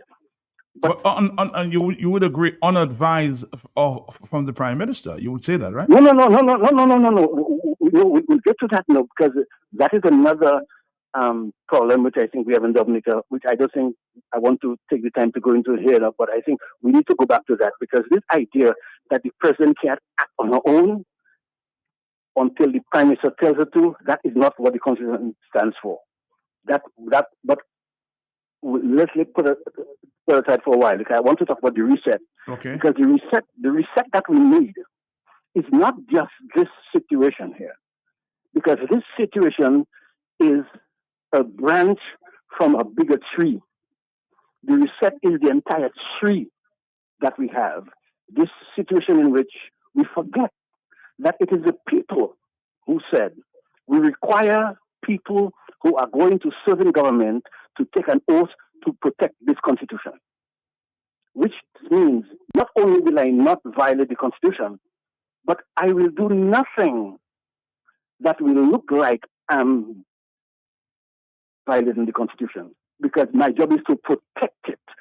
I am not going to allow anything to happen. Because if we thought that way, then people who are in government, people who are in parliament, people who are in the judiciary, people who serve in the presidency would be asking themselves every moment, what does the Constitution allow me to do? And what does it not allow me to do? Instead, we have taken the position that, well, we will let the courts settle that. And therefore, we will do whatever we want. In other words, they are taking an oath that they don't intend to keep. And that is the problem that we have in Dominica. That is the reset that we need, where people come to the point and realize that the defenders of the Constitution is not the court, although that is what the CCG said in a recent case. But what it meant there was that the court, the CCG is defender of the Constitution, and the part that they didn't put in, but which is understood in every case that is brought to the court. If you don't bring a case to the court cannot step in and say, this violates the Constitution. But by having the oath in the Constitution, the people are saying, we are the defenders of the Constitution. And we are not giving it to the court to defend. We are doing it on our own. And if every Dominican understood that, then they would stand up every time the Constitution is violated. And so finally, I want to make this point. Because back in when the election was held, I don't go so far. Because you remember that when this whole process began, electoral reform, I stood in the president's ballroom, yes. and I made the point to the Prime Minister. I said, Mr. Prime Minister, what you have done here by speaking to the Constitution violates the Constitution. And as a result of that, the entire process is tainted. That was a constitutional fact, but no one in Dominica supported me on it. And so we have continued trying to patch a quilt that is threadbare, because the entire process is unconstitutional. That is the reset that we need. We need an honest and open dialogue in this case so that it affects everything else, because Dominica has to ask itself, what happens if we plant the wrong seeds and keep expecting a different crop? Let me just go back to the point that you made earlier, and I'm getting the feel there, Mr. Dr. Liquent, that you're saying that the authorities in Dominica, they seem to be disrespecting the Constitution at all levels. They are at all levels. They did it when they elected the last president. They did it when the Prime Minister called an election more than 2 years before it was constitutionally due. We do it over and over again because the oath means nothing in Dominica. People just repeat the oath. They don't mean it because they don't know what it means. They don't know what it stands for. We are just at sea right now. Because everybody is saying, I'll do what I want. Take me to court if you don't like it. That's not what the Constitution stands for. Every act, every action taken which depends on that principle is itself a violation of Section 117 of the Constitution. It is unconstitutional. Let me go back to the point you made earlier as it relates to, the president acting unadvised from the Prime Minister. What's your takeaway from that? The Constitution says, well, first of all, the reason why we have a problem here is because people believe that the Constitution is the same thing as an act of Parliament. It is not. The Constitution is an agreement signed by the people of Dominica to declare to everyone how their government works. It is not a set of instructions. It is a declaration. And I want to remind the people of Dominica to something that happened in America. Something strange happened in America last year, in April. Yeah, April. When no less a personage than the King of England, speaking to the Congress of the United States, who had broken away from his kingdom 250 years ago, and told them the essential point that you need to look at here is the Magna Carta, because you are here because of the Magna Carta. And most people miss what that means. The Magna Carta was not a document compiled or drafted by Parliament. It was an agreement between the king and the English barons that told him, here is how we want our relationship to continue. So that's what a constitution is. A constitution is a decision taken by people. It's not a set of instructions given to a government. Because you notice that the constitution does not tell the government how to run. It doesn't tell the parliament how to run. It doesn't tell the president how to run his office. It doesn't tell the justices how to run their courts. It just establishes the fact that they exist. What we end up doing, instead of asking ourselves, what did the people require? What did they mean when they wrote this? We are acting as if somebody wrote a law and says, hey, what must follow. And so we take this statement that anything the president does must be done on the advice of the Prime Minister. The reason for that is simple. Because when we became independent and we decided to become a republic, we did not do it properly. We didn't go the full way and say, here we have a full republic. So they had a problem in how do we have a president who is not an executive president? And what we know is our system in England. So what we'll do, he will be the figurehead, the same way the king is. The problem with that is the king in England is sovereign. The president in Dominica is not sovereign.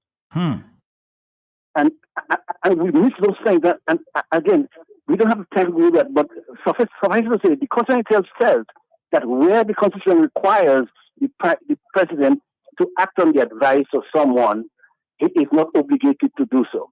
So if the Prime Minister advises the president to do something stupid, the president can tell him, I'm sorry, Mr. Prime Minister, I cannot do it because it is against the Constitution or whatever. So now I will admit, this is a bit murky here, but we have to understand, going up front, what the Constitution stands for. It is not a legislative act. It is a compact of the people to tell the world, here is what our government is like. Here's what it represents. It is not a set of rules for some people to follow and to ask a court to decide whether they are correct or not. Every member of parliament has to ask himself every time he's about to make a vote or to make a motion, is what I'm about to do in agreement with the Constitution. We should not be relying on someone to take us to court, because what we are doing is we are abdicating our responsibility as citizens and giving it to one institution that was created by the Constitution. They are now claiming that they must be the ones to interpret.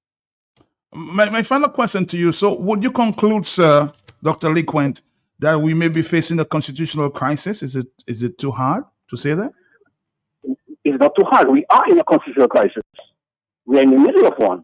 And we can't continue to pretend that we're not. The problem is that we are drowning and we're pretending that we're flying high because things are still working. You see, here's the problem we have. If we were in the natural world, if you have an engine that doesn't work, your car won't run. But because the car runs, because it can start, we know that the water pump is not good, the fuel pump not good, but the car started. So you say, okay, so we're going to still drive to Portsmouth, and then we get surprised when we get to Focole and the car shuts down. That's where we are in Dominica, and we will continue to have these episodes. The things go wrong that we have to continue to catch up because we are not willing to do the reset. So you're saying is that bad? Is that bad? It is that bad, and I'm not guessing because the Constitution says. Listen. Let me read it. No, I'm not reading because I'm saying from my head. Section 117 says, any act that is inconsistent with the Constitution shall be void. It didn't say it shall be void if a court says so. It says it shall be void. It is void from the very inception. The moment it is done, it is void. And void means it's as if it doesn't exist. And to give an example, anyone who has had a contract understands the principle of voidness. If someone tells you that what you did is void under this contract, it has no power. It doesn't mean anything. It doesn't mean it's not there, but it means nothing. And that's where we are in Dominica. And we should be happy that happens because we have an opportunity. And I'm very glad that Mr.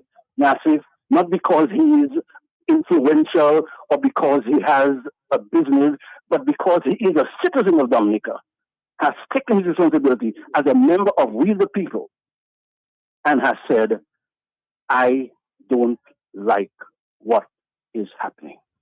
Dr. Lequent, thank you very much. Thank you, sir.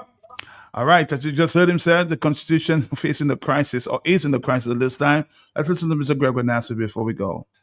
I am reliably informed that in 2024, in a rare significant display of unanimity, all 5 members of the Electoral Commission recommended that Mr. Ian Michael Anthony continue as Chief Elections Officer.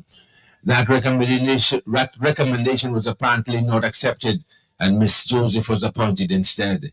If the entire commission could unite behind one recommendation for the office of Chief Elections Officer, and that recommendation could still be disregarded, then the public is entitled to ask how much real independence the commission exercises in practice.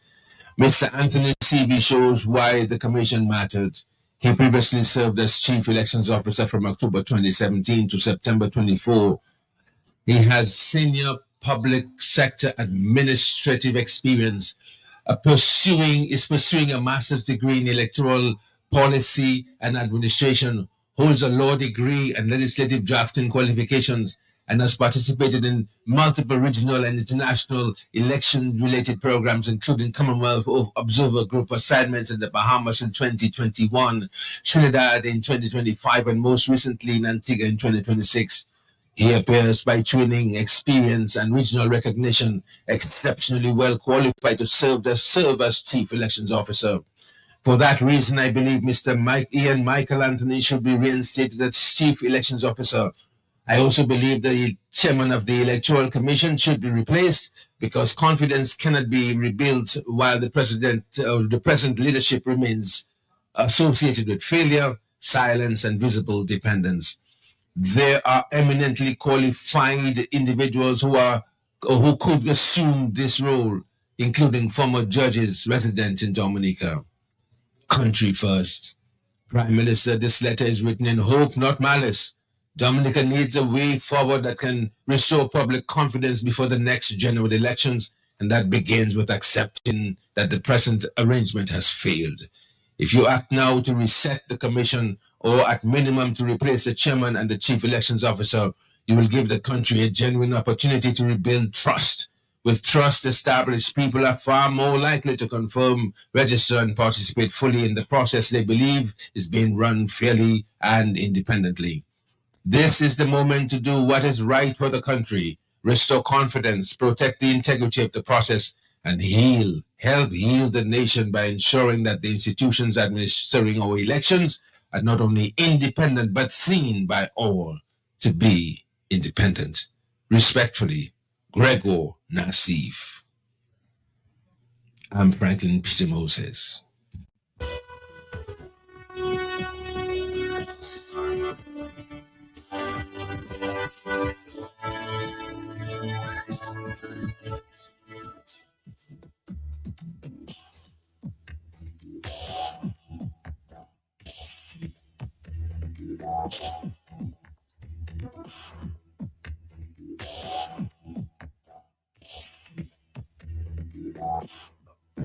Somebody suggesting here, can I?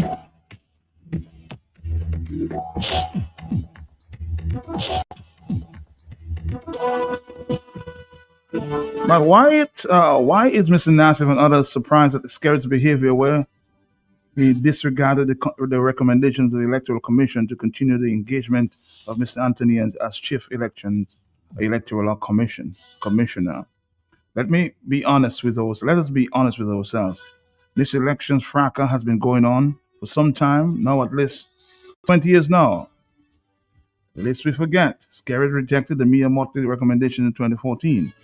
He rejected not once, but twice the recommendations coming from the OAS, the CARICOM, and the Commonwealth Secretariat, including the joint recommendations he asked of these institutions. He rejected our local institutions' recommendations. Skerrit rejected the recommendations of our highest court, the CCJ, which recommended that Dominica should not go into another election under the existing taints and irregularities. What did Skerrit do? He went ahead to hold an election in 2022. He rejected the Byron report and recommendation and instead instituted his Attorney General to do his reforms to his liking. Finally, don't you find it ironic that after Skerrit has rejected all his reports, especially from the OAS, CARICOM, and Commonwealth Secretariat, is now calling for the same institution to provide Dominica with assistance to take electoral reform forward? Interesting, huh? Very, very interesting. They're the same institution that he rejected. He's asking them to give for assistance, moving the electoral reform forward. Are we naive or foolish to believe that Skerrit really wants electoral reform? He's taking everyone for a ride. Another takeaway from Mr. Nassif's open letter is the fact that Skerrit has influenced, interfered, and compromised the Electoral Commission. But hasn't he done the same thing to the IPO, the Public and Police Service Commission, the Judiciary, and most of if not all, the statutory boards, including DOMLEC, DOWASCO, DASPA, NBD, and government departments like the Inland Revenue, the Director of Audit, etc., all in one way or the other have been compromised. Even churches have been compromised as well. Skerrit has no regard for constitutionality, due process, and law. Can I suggest that you invite Mr. Lequent, Mr. Julian Johnson, and Mr. Levi Peters to discuss the subject matter?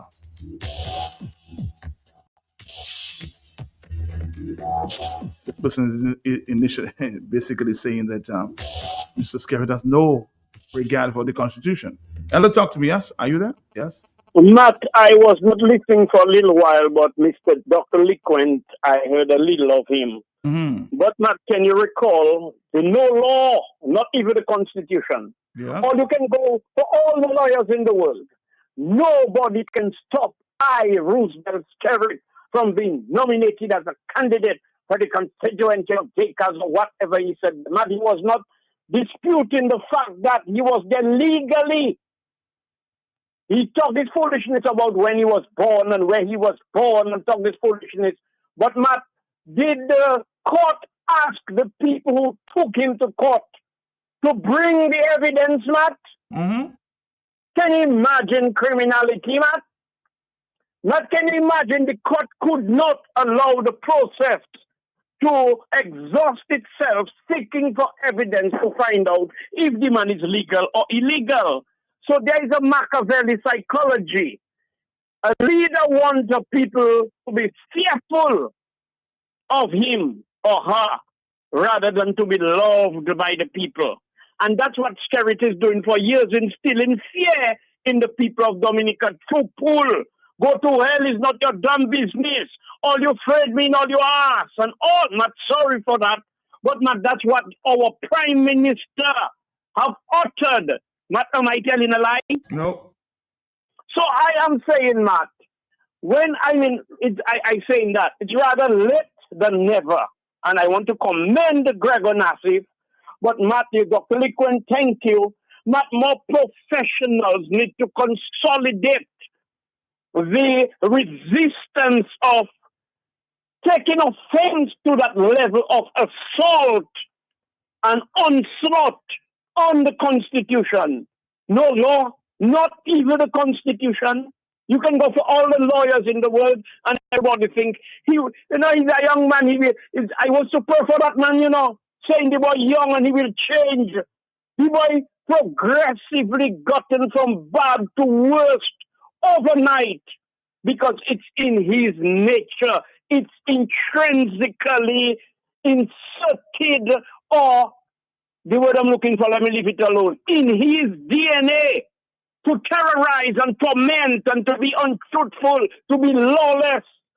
And all of a sudden, I hear they calling his wife boss lady, and he himself is world boss, and we think it's a joke. Matt, we are politically illiterate and immature, inexperienced, Matt, and we think governance is like going to a party and you get drunk and somebody drive you home.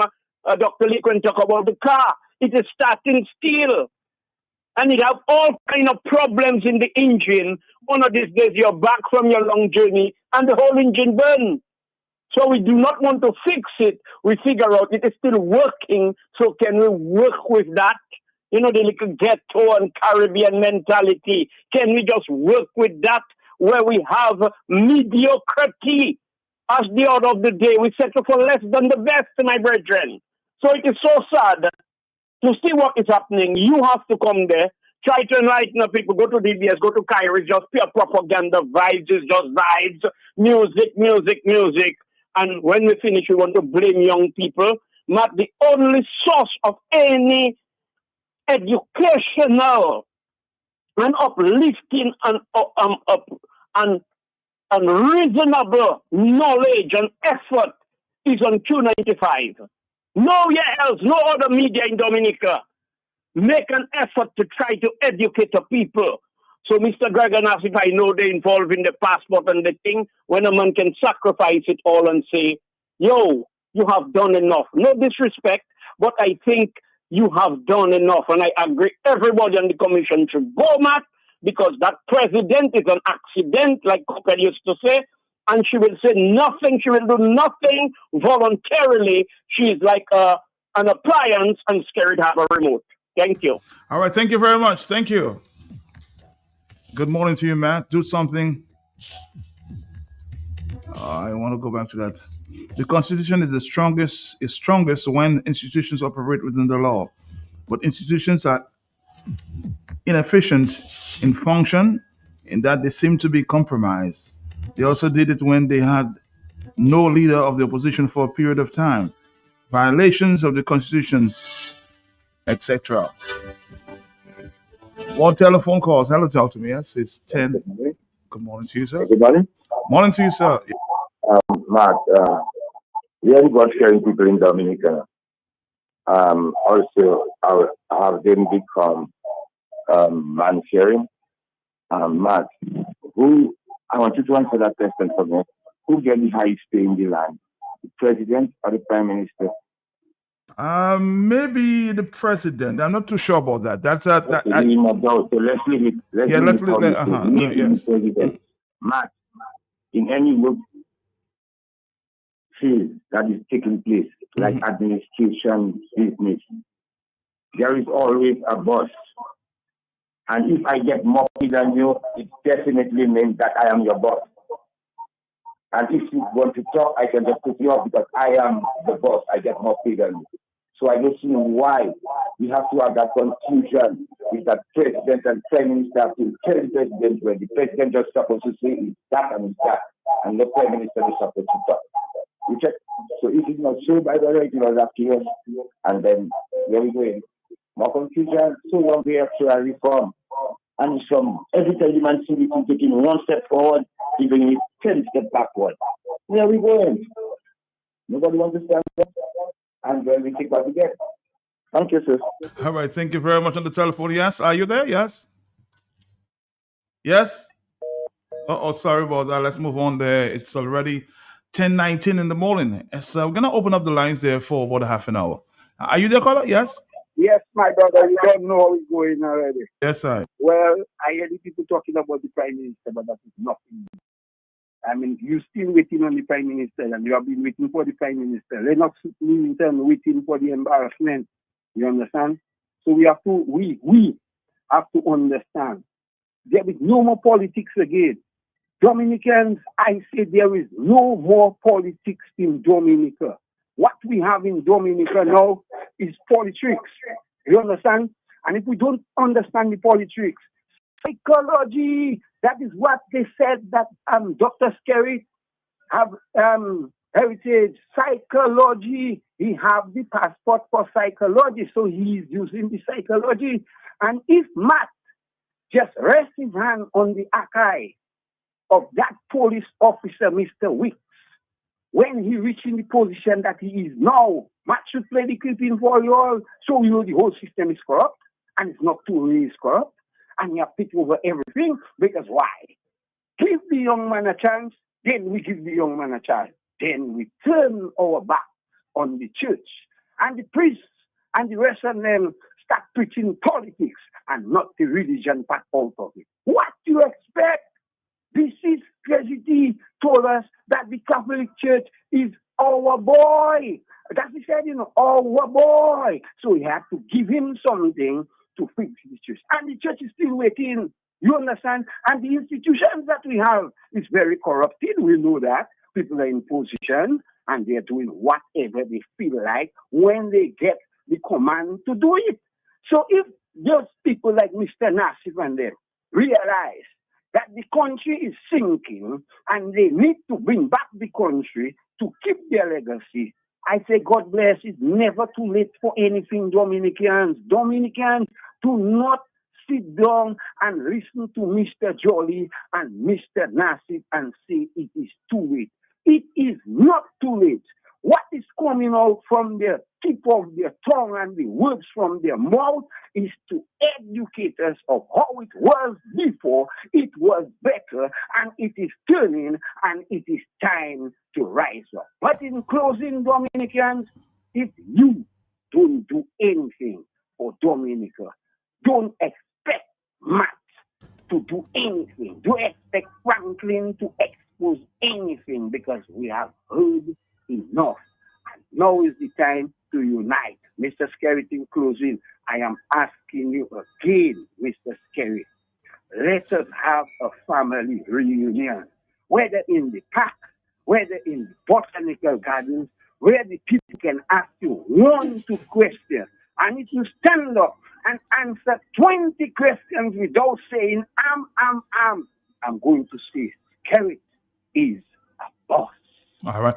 Caller, thank you. It's 10:22. We're just going to open up the lines a little while. Next few minutes, at about 10 to the hour. I know a lot of people want to express themselves. Matt, Skerry can't have the luxury of being voted out of office. He will need to be driven out to send a message to future leaders. For 493095, interesting comment there. He has to be driven out so we can protect future leaders. That's a comment here.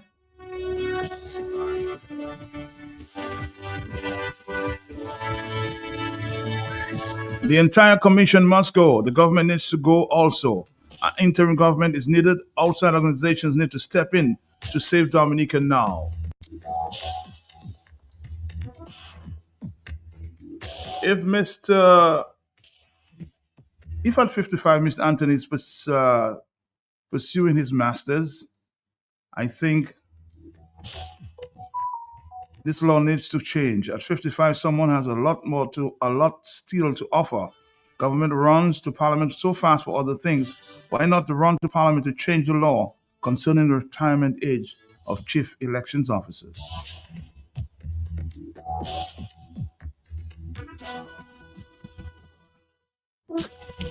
Young people of Dominica, I'm sorry. That is not how it is supposed to be. That is not how it's supposed to be. I think that's the comment you made.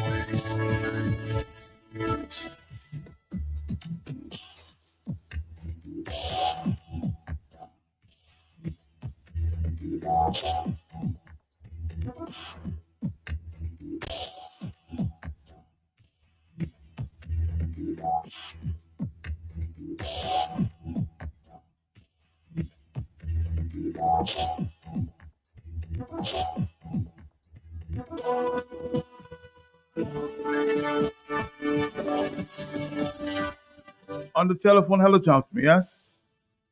Yes? Hello? Matt, good afternoon. Matt, good morning. Morning to you, sir. Mm-hmm. This is Bernard Morrow from Assad. Yes, sir. I always put in my name. Let me ask you, at what point that Skerrit, I'm asking Prime Minister, Skerrit can call a state of emergency and impose himself as president on the country? At what point? At what point can he do that? At what point? At no point. He has to go to an election. Why you think he has any permission to do anything? He has to be elected. No, if there's a riot, The president can take over. The president and the prime minister. If there's a riot, if there's an emergency, in other words, the president has that constitutional I think right. that is where Skerrit headed right now, right about now. He wants to be president. That's your point. No, yeah, because he wants to be president, but he will never be. So he wants to force it. He wants to impose himself on the people of Dominica, and that's where he's heading. That's where he's heading. So do you think that people of Dominica will allow that? Probably not. It will be. It will have chaos. It will have murder. It will have death. But that's where he would. That's where he want to go. But I don't think the people of Dominica would allow that. Would they?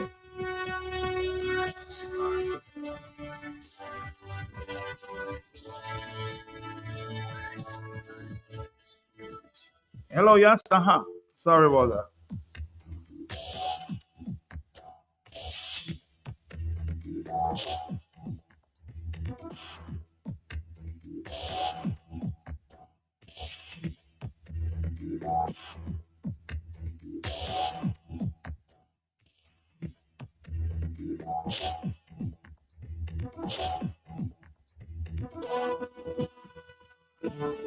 On the telephone, hello, talk to me, yes?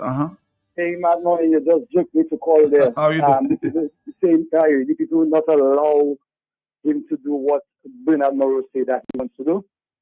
Not as prime minister. Become president and take over. I don't think so. That's just my opinion. You think the people will allow that? I don't think the people will allow that. There are people. Matt. Yes. Matt. No. You can have a different opinion. I'm not saying that he will not. I'm just saying I don't think so. Oh, you don't think so? No. In my opinion, the people will allow anything because what they allow already should not be allowed. Look at that. He's getting his own reforms, not the reforms he asked for, and the people allowing it. So what will they not allow? Question to you. What will they not allow? We have gone too far. We have gone too far, too low, too. In other words, what we have in front of us is something that is unlawful, demonic, and we have seen that following no rules, and we allow that. So what makes you think that it will not allow? So you think if they are put in that position, they will allow it? That's your point. Bro, the people will allow anything as far as I'm concerned right now because what? So maybe this thing has spread. I'm good. we used to say good over evil. Right now it's like evil over good in Dominica, you know. The demon gets more praise than God in our little island right there, you know. I told you a couple of weeks ago, a lot of people go to church, they hear what God's saying to do, and as they turn their back on the church, they give the devil a praise. What does that say about the nation? Look at what we face. Look at all the different things we're facing under that malgovernance, that demonic malgovernance. So the people almost like they're powerless. Nothing is happening. I know you will not allow it, and I will not allow it, Mervyn. So there's some people that will not, for sure. No, and right, no. That's why I can come to that because you say that. So the few now that will not allow it, would they be able to stop it from happening when the majority is allowing it? Because all what is happening now, a lot of us not standing for it, we don't like it, but are we making the difference? It's just like you're saying, okay, they are good policemen. You've seen the effectiveness of the good policemen amongst the bad ones. Have a nice day. Are you there, Mervyn? Are you there? Yes, I'm still there. If the let me tell you, let me say it this way: if the playing field was level in Dominica, and institutions are running right, do you think that people will allow it? If the level? No, absolutely no. Because look what you just said: the institutions are running right. Everything. In other words, everybody know what their role, functions, and responsibilities are. We would never have what we have there now. But what we have is people bending over, keeping behind, want to behave like they in other words, that's some people that's okay to behave like toilet paper. And then if that toilet paper now get off, people right up the rectum, feeding on the ship. So it's not reaching the anus. So when you see it like that, that's almost across the board now. Every institution is in the pocket of the demonic, on the demonic system, you know. Every institution, and that is why we are where we are. It doesn't change because what? Everywhere you go, there is a red flag, a red person that's going and create a problem. In other words, you're supposed to put people in institutions to facilitate you.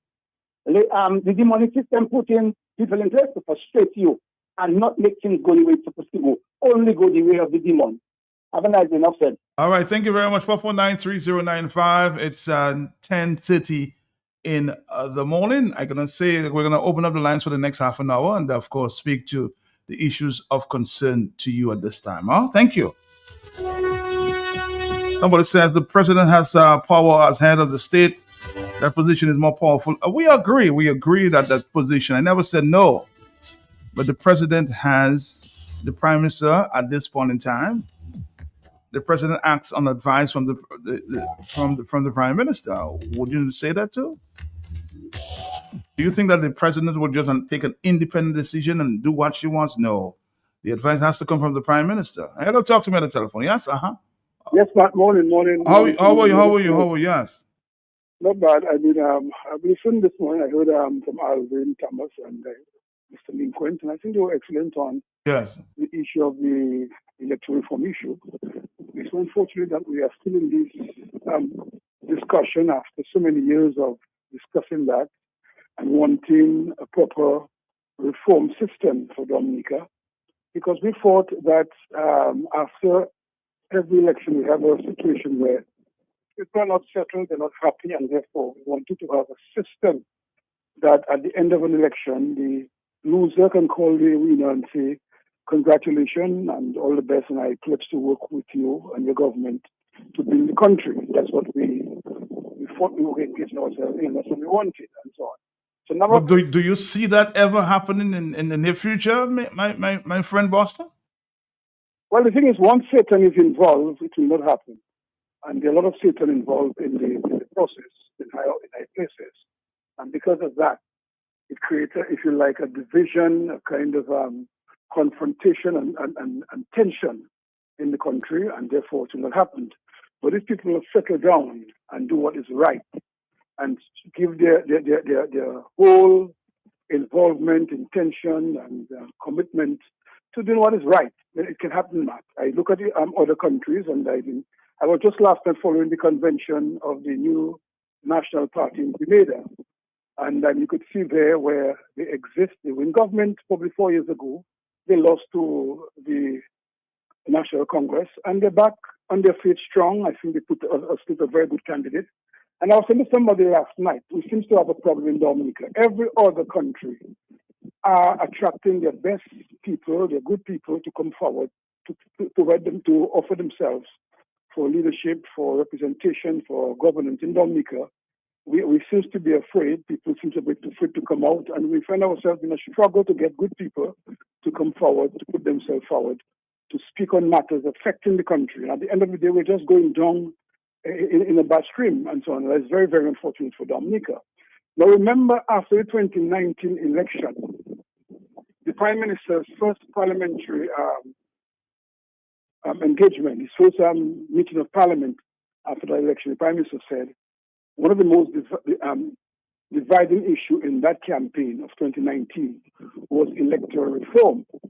And that matter should be settled, and we should not go into another election discussing reform. That should be settled. And he, as Prime Minister, would appoint a prominent person in the region to do a consultancy or to lead a consultancy on reform. And some of us, when the name of Sir Dennis Barron came about, we were sort of not vexed about him because we know his value in the region, how he has worked as a prominent jurist in the region, and therefore we did not have an issue with him. We just fought, some of us fought. The appointment of him should have come from the commission. So there was a debate on that. But eventually we agreed. Remember when he was appointed by the Prime Minister, there was not a commission. Okay, there was not a commission in place. And he said before he started his work, the commission should be in place. He should appoint the commission. And what we saw there then is that the opposition leader recommended two persons to the president. At the time, Charles Sarver, and he appointed that two persons. And the government, two people took a little while to be appointed, and the chairman. And I don't know if you remember that the president swearing the two opposition nominees on their own. And then the three others came after. And history will show that the commission, the 5 members of the commission, have always been sworn in together. So early enough, you start the unity and the camaraderie and the professionalism of working together for the good of the commission. Because while the Prime Minister recommends you two people and the opposition leader recommends two people, the president appointed chairman who would be above the political fray. And the reason for the two from Parliament on the government side, on the government Prime Minister's recommendation, and two of the opposition leader recommendations, because we want parliamentary involvement in that process. But when these people are appointed, they're not partisan. And the number of persons in Dominica, like we put Sorrento, one of these people who have served on the commission and they have their mouth sit, they say nothing. These are people you saw in the society before going up as men of value that you can rest on for advice. You can see as mentor to mentor you to do the right thing.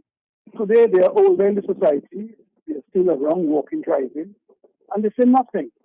I mean, saying what is right doesn't make you not a supporter of your party, but saying what is right just makes you an honorable citizen of the society who want the right thing done in the country. So all these people, a number of them who have served, and I just mentioned his name as one of those, can say something. And what we have seen now is a confusion with the reform, and up to now, in 2022, the very Prime Minister who said in Parliament that we should not go into another election after the 2019 election without reform.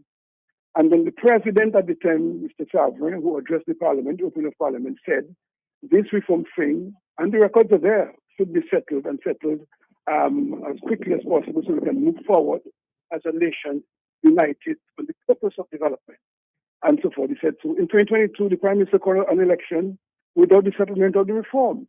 And when the Prime Minister received the report from Sir Dennis Barron, and he was at the state of sharing the report, he invited a number of persons and organizations, including the Freedom Party, and we refused to go because we felt that was not the role of the Prime Minister. The Prime Minister should not be the one sharing the report. It should be handed over to the Commission and let the Commission take it from there. And so we refused to go. I spoke to somebody who had gone, and the person told me, boss, you know something, the horse left the stable, and therefore to quarrel over that make no sense. So that person went on behalf of his organization and took it. And what we have seen is a confusion over confusion. And I told you last week that Gregor Nassif is correct in what he's asking, because we must talk and demand what is right in the country. I mean, I look at, after the election in Antigua, I saw a bruising campaign between the Antigua Labour Party and the UPP there. The UPP won one seat, and the Antigua Labour Party won the rest, and the Barbuda Independent Party won a seat, and so on. Out of their 17 seats, so they won 15 in the Labour Party. And when it came to the swearing ceremony, I look at that, the Governor General, he came in there and he swore in the Prime Minister and the Attorney General, and you saw some level of class, a high standard was set there. But when it comes to the cabinet, the same thing. And then now it comes to the taking the oath of the leader of the opposition, the senators they appointed, and the Governor General and the Cabinet Secretary operate professionally and within the rules of Antigua and so on. And therefore, that is how countries operate. There's standard. You may disagree on something, but the standard that is set to run a nation, we have lost that in Dominica.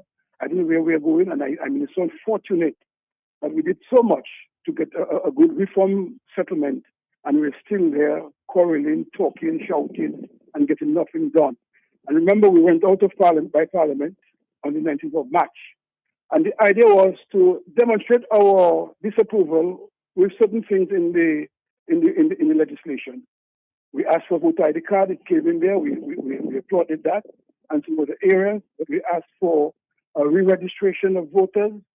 We didn't get that. We asked for campaign finance legislation to be included to control the amount of money being spent, and we didn't get that, and then we were by Parliament. As a result, we got arrested and so forth, a few of us. We're still before the court, back and forth before the courts, and so on. And the reform is still not taking root as it should be. I said I got confirmed. I applied for confirmation on the 11th of April. I saw the April report from 1st of April to the end of April. My name was not there as approved. So I really don't know what is going on. And we will continue quarreling, being divided on this issue until doomsday. I don't know what will happen to us. I am encouraged to be involved because I am a Dominican who love the country, who believe in our country, and believe we are good people, we can get good things done. But I'm very disappointed that we have been playing football all along with serious matters like this, Matt. And I want to commend those who continue to raise their voices on this issue and call for the right thing to be done. And people like Gregor Nassif, you heard Alvin Thomas this morning, you heard Mr. Lincoln and others, and many more people who are speaking in the society. Don't leave it for a few, just a few of us, and believe we have a good country. Democracy demands that people must participate in the process. So those in government, we do not hate them, but they must understand when nothing is not right to make it right. Thank you so much. Thank you, boss, as usual. Question: are the members of the commission there to represent political parties? Was it the political leaders that nominated them to the commission? Absolutely not. It was the Prime Minister and the leader of the opposition, so there should be one body ensuring that the system works for all. Okay, so it was the Prime Minister and the leader of the opposition at the time. I think it was Lennox Linton. And now the current opposition leader who nominated the commissioners representing the opposition.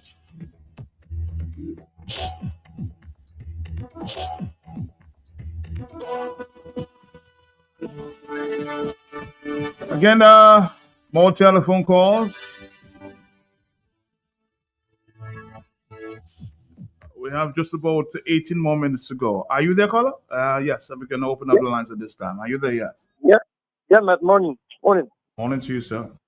Matt, I said from day one, Matt, that confirmation thing is a scam. It's a sham. Is? Okay. Matt, let me tell you something. Kerry just playing a game with Dominicans, Matt. Matt, when people go, he tell them, yeah, go and confirm. When they confirm now, he tell them, oh, you have to make first communion then. And then after he tell them, go and baptize.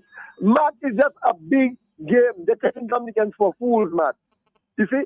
And that's why I tell you, the preacher said, Zotto shot. He said, only too stupid. It's just a big stupid game he playing with Dominicans, Matt. We're not going nowhere. You know, Dominicans not going nowhere. For the past 20 years, Dominicans not going nowhere, Matt. We're just going around in circles. You're taking Dominicans for fools. And that's what it is. Well, I hope you're not. I hope you're not a fool, Johnny. You're Dominican Well, too. Matt, I get out, you know. No, so you also you're not a Dominican anymore? I'm not, no. No, Yeah, you can't.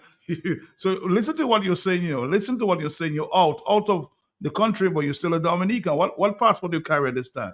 4493095. My brother Johnny. Always think before you speak. You are a Dominican, my brother. You're just passing through. Hello, talk to me on the telephone. Yes. But Yeah. Morning to you, sir. let me tell you, Mr. Greg Onassis is a man that I admire. Yeah, I like to see the guy, and I like his thing.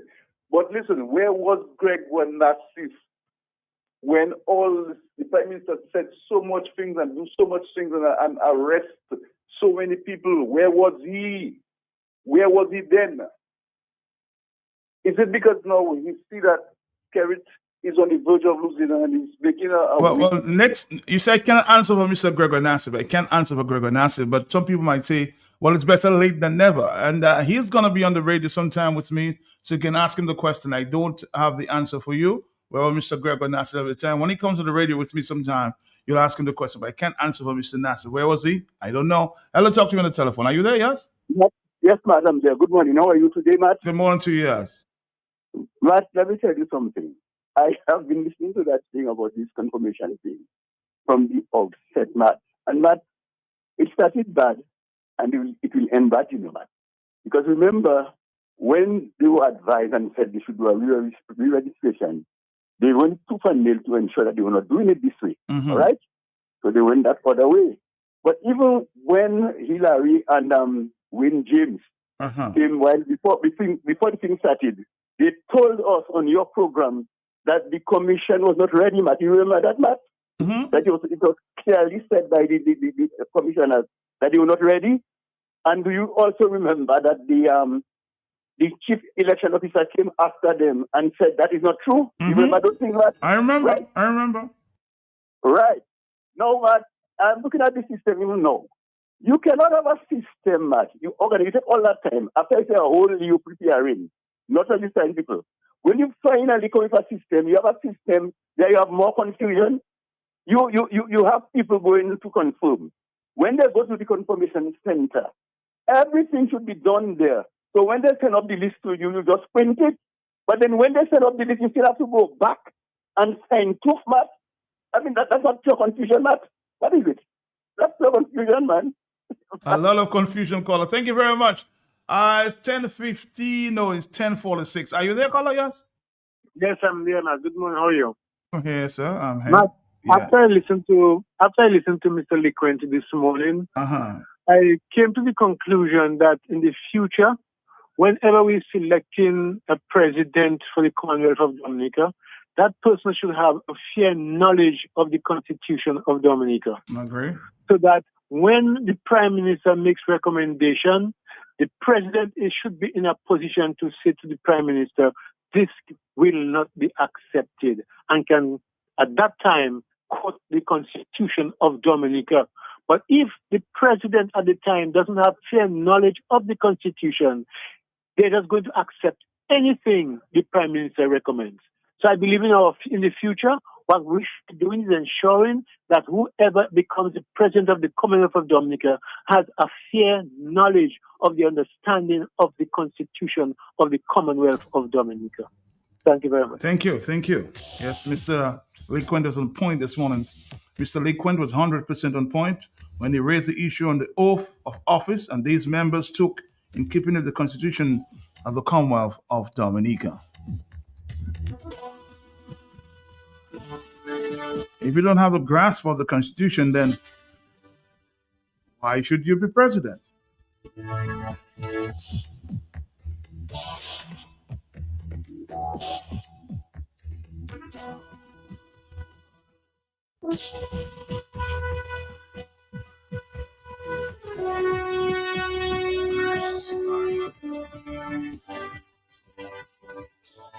Somebody says the system of governance is not functioning correctly. Hence, the reason there are so many problems that are not fixed, even when solutions are provided.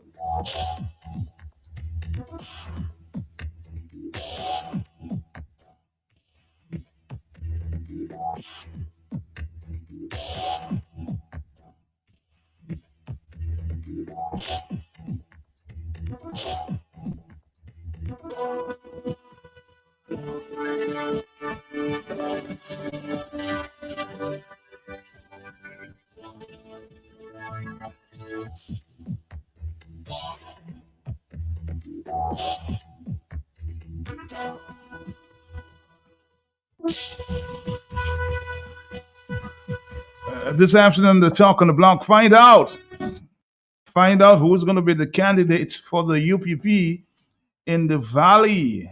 And that's how you might find out when you tune in at the talk on the block, huh?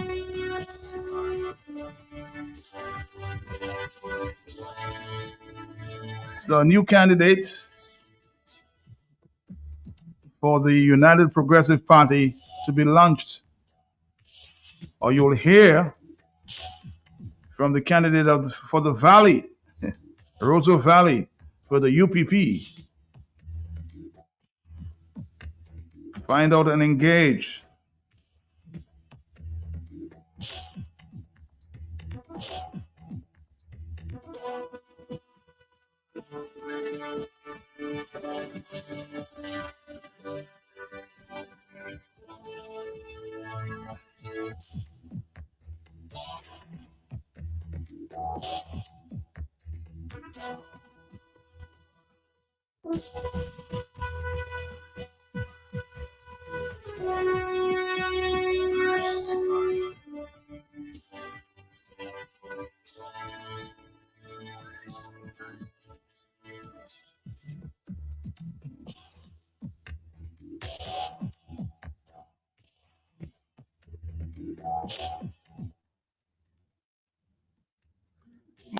What's up?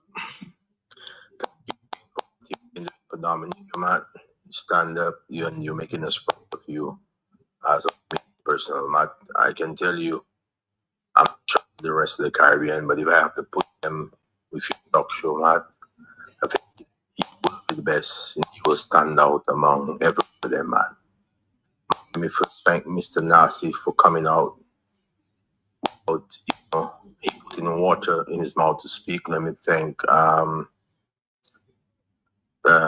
what's his name, Mr. for speaking out, Matt, on the marsh compared to the others who come there, Matt, and jeering like my good friend, the one who belong in Surrey, Sam Raphael. See all these guys, Matt, compromise. Feel they are just like the grammar school that feel, spend money and then feel. Get in a process like electoral reform where the government spends so much money. I will play this for some reason. This is acting up, and I will play it for you maybe at the 1 o'clock hour if you tune in early. Let's listen again and wrap it up here in a few minutes. In a few minutes. So let's do this and come back. Don't forget, today is the opening of the hurricane season. Stay in tune. Stay tuned. The hurricane season is upon us. Q95 FM Radio, your lifeline during the hurricane season. Stay informed and stay prepared.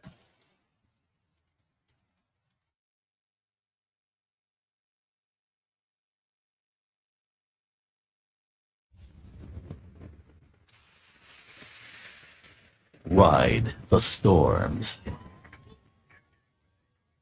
Ride the storms. Q95.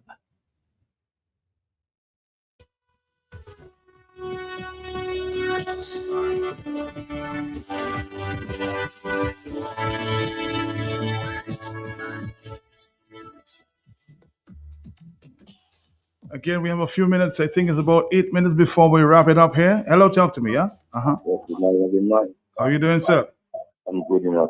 Okay. Man, just analyzing that. Now, turn down the volume on your radio, sir. Turn down the volume. We're getting some feedback. Just turn down the volume on your radio, your television.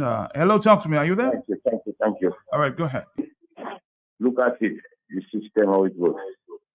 We have a president that is in an office. We have a prime minister that is in an office. who does more work? The Prime Minister does more work because he sends papers, he have more, how you say that, portfolios. All right? Now, who is more liable of doing a mistake? The President or the Prime Minister? The Prime Minister. The Prime Minister. Well, I suspect, I don't know if you're online there, but maybe you'll engage you a little more sometime later, okay? Time is of the essence. Let's do some comeback.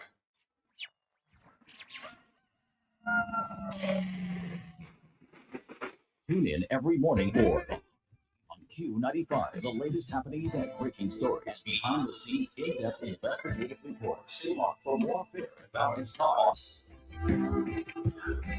Before I go, I had a special request for somebody special out there in Connecticut. From your lovely husband, Miss Olive David. This one for you before we go, okay? From your loving husband. Have a great day. See you at 1. Have I shown you what I'm feeling when I hold you? It feels like heaven surrounds me. Every time you wrap your arms around me, and there's nothing I can say or ever do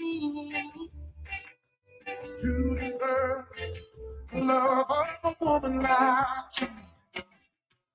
When you're with me, when you kiss me, when you tell me how much you miss me, every moment with you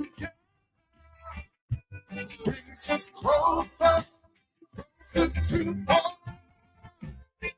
And it's nothing I can say or ever do to deserve the love of a woman like you.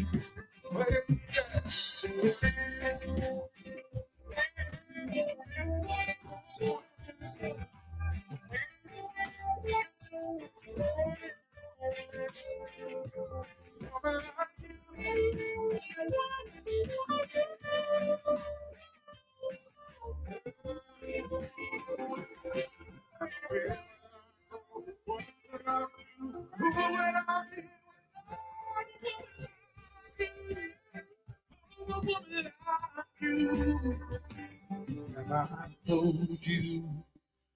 Have I shown you what I'm feeling when I hold you?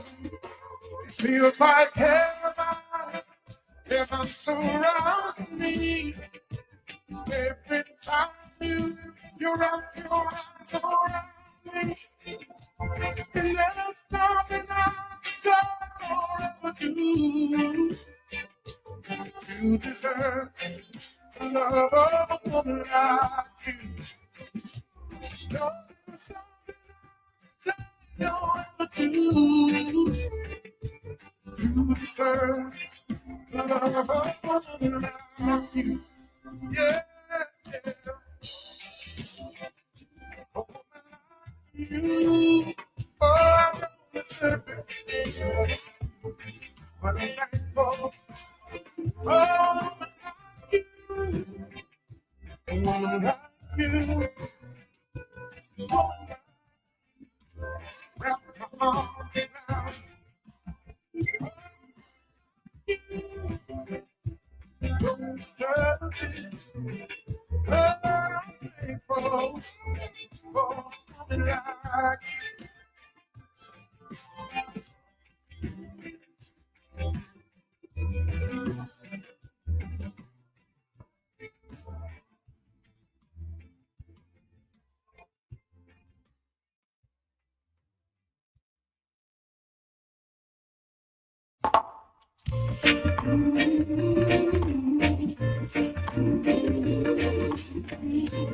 It's all about you.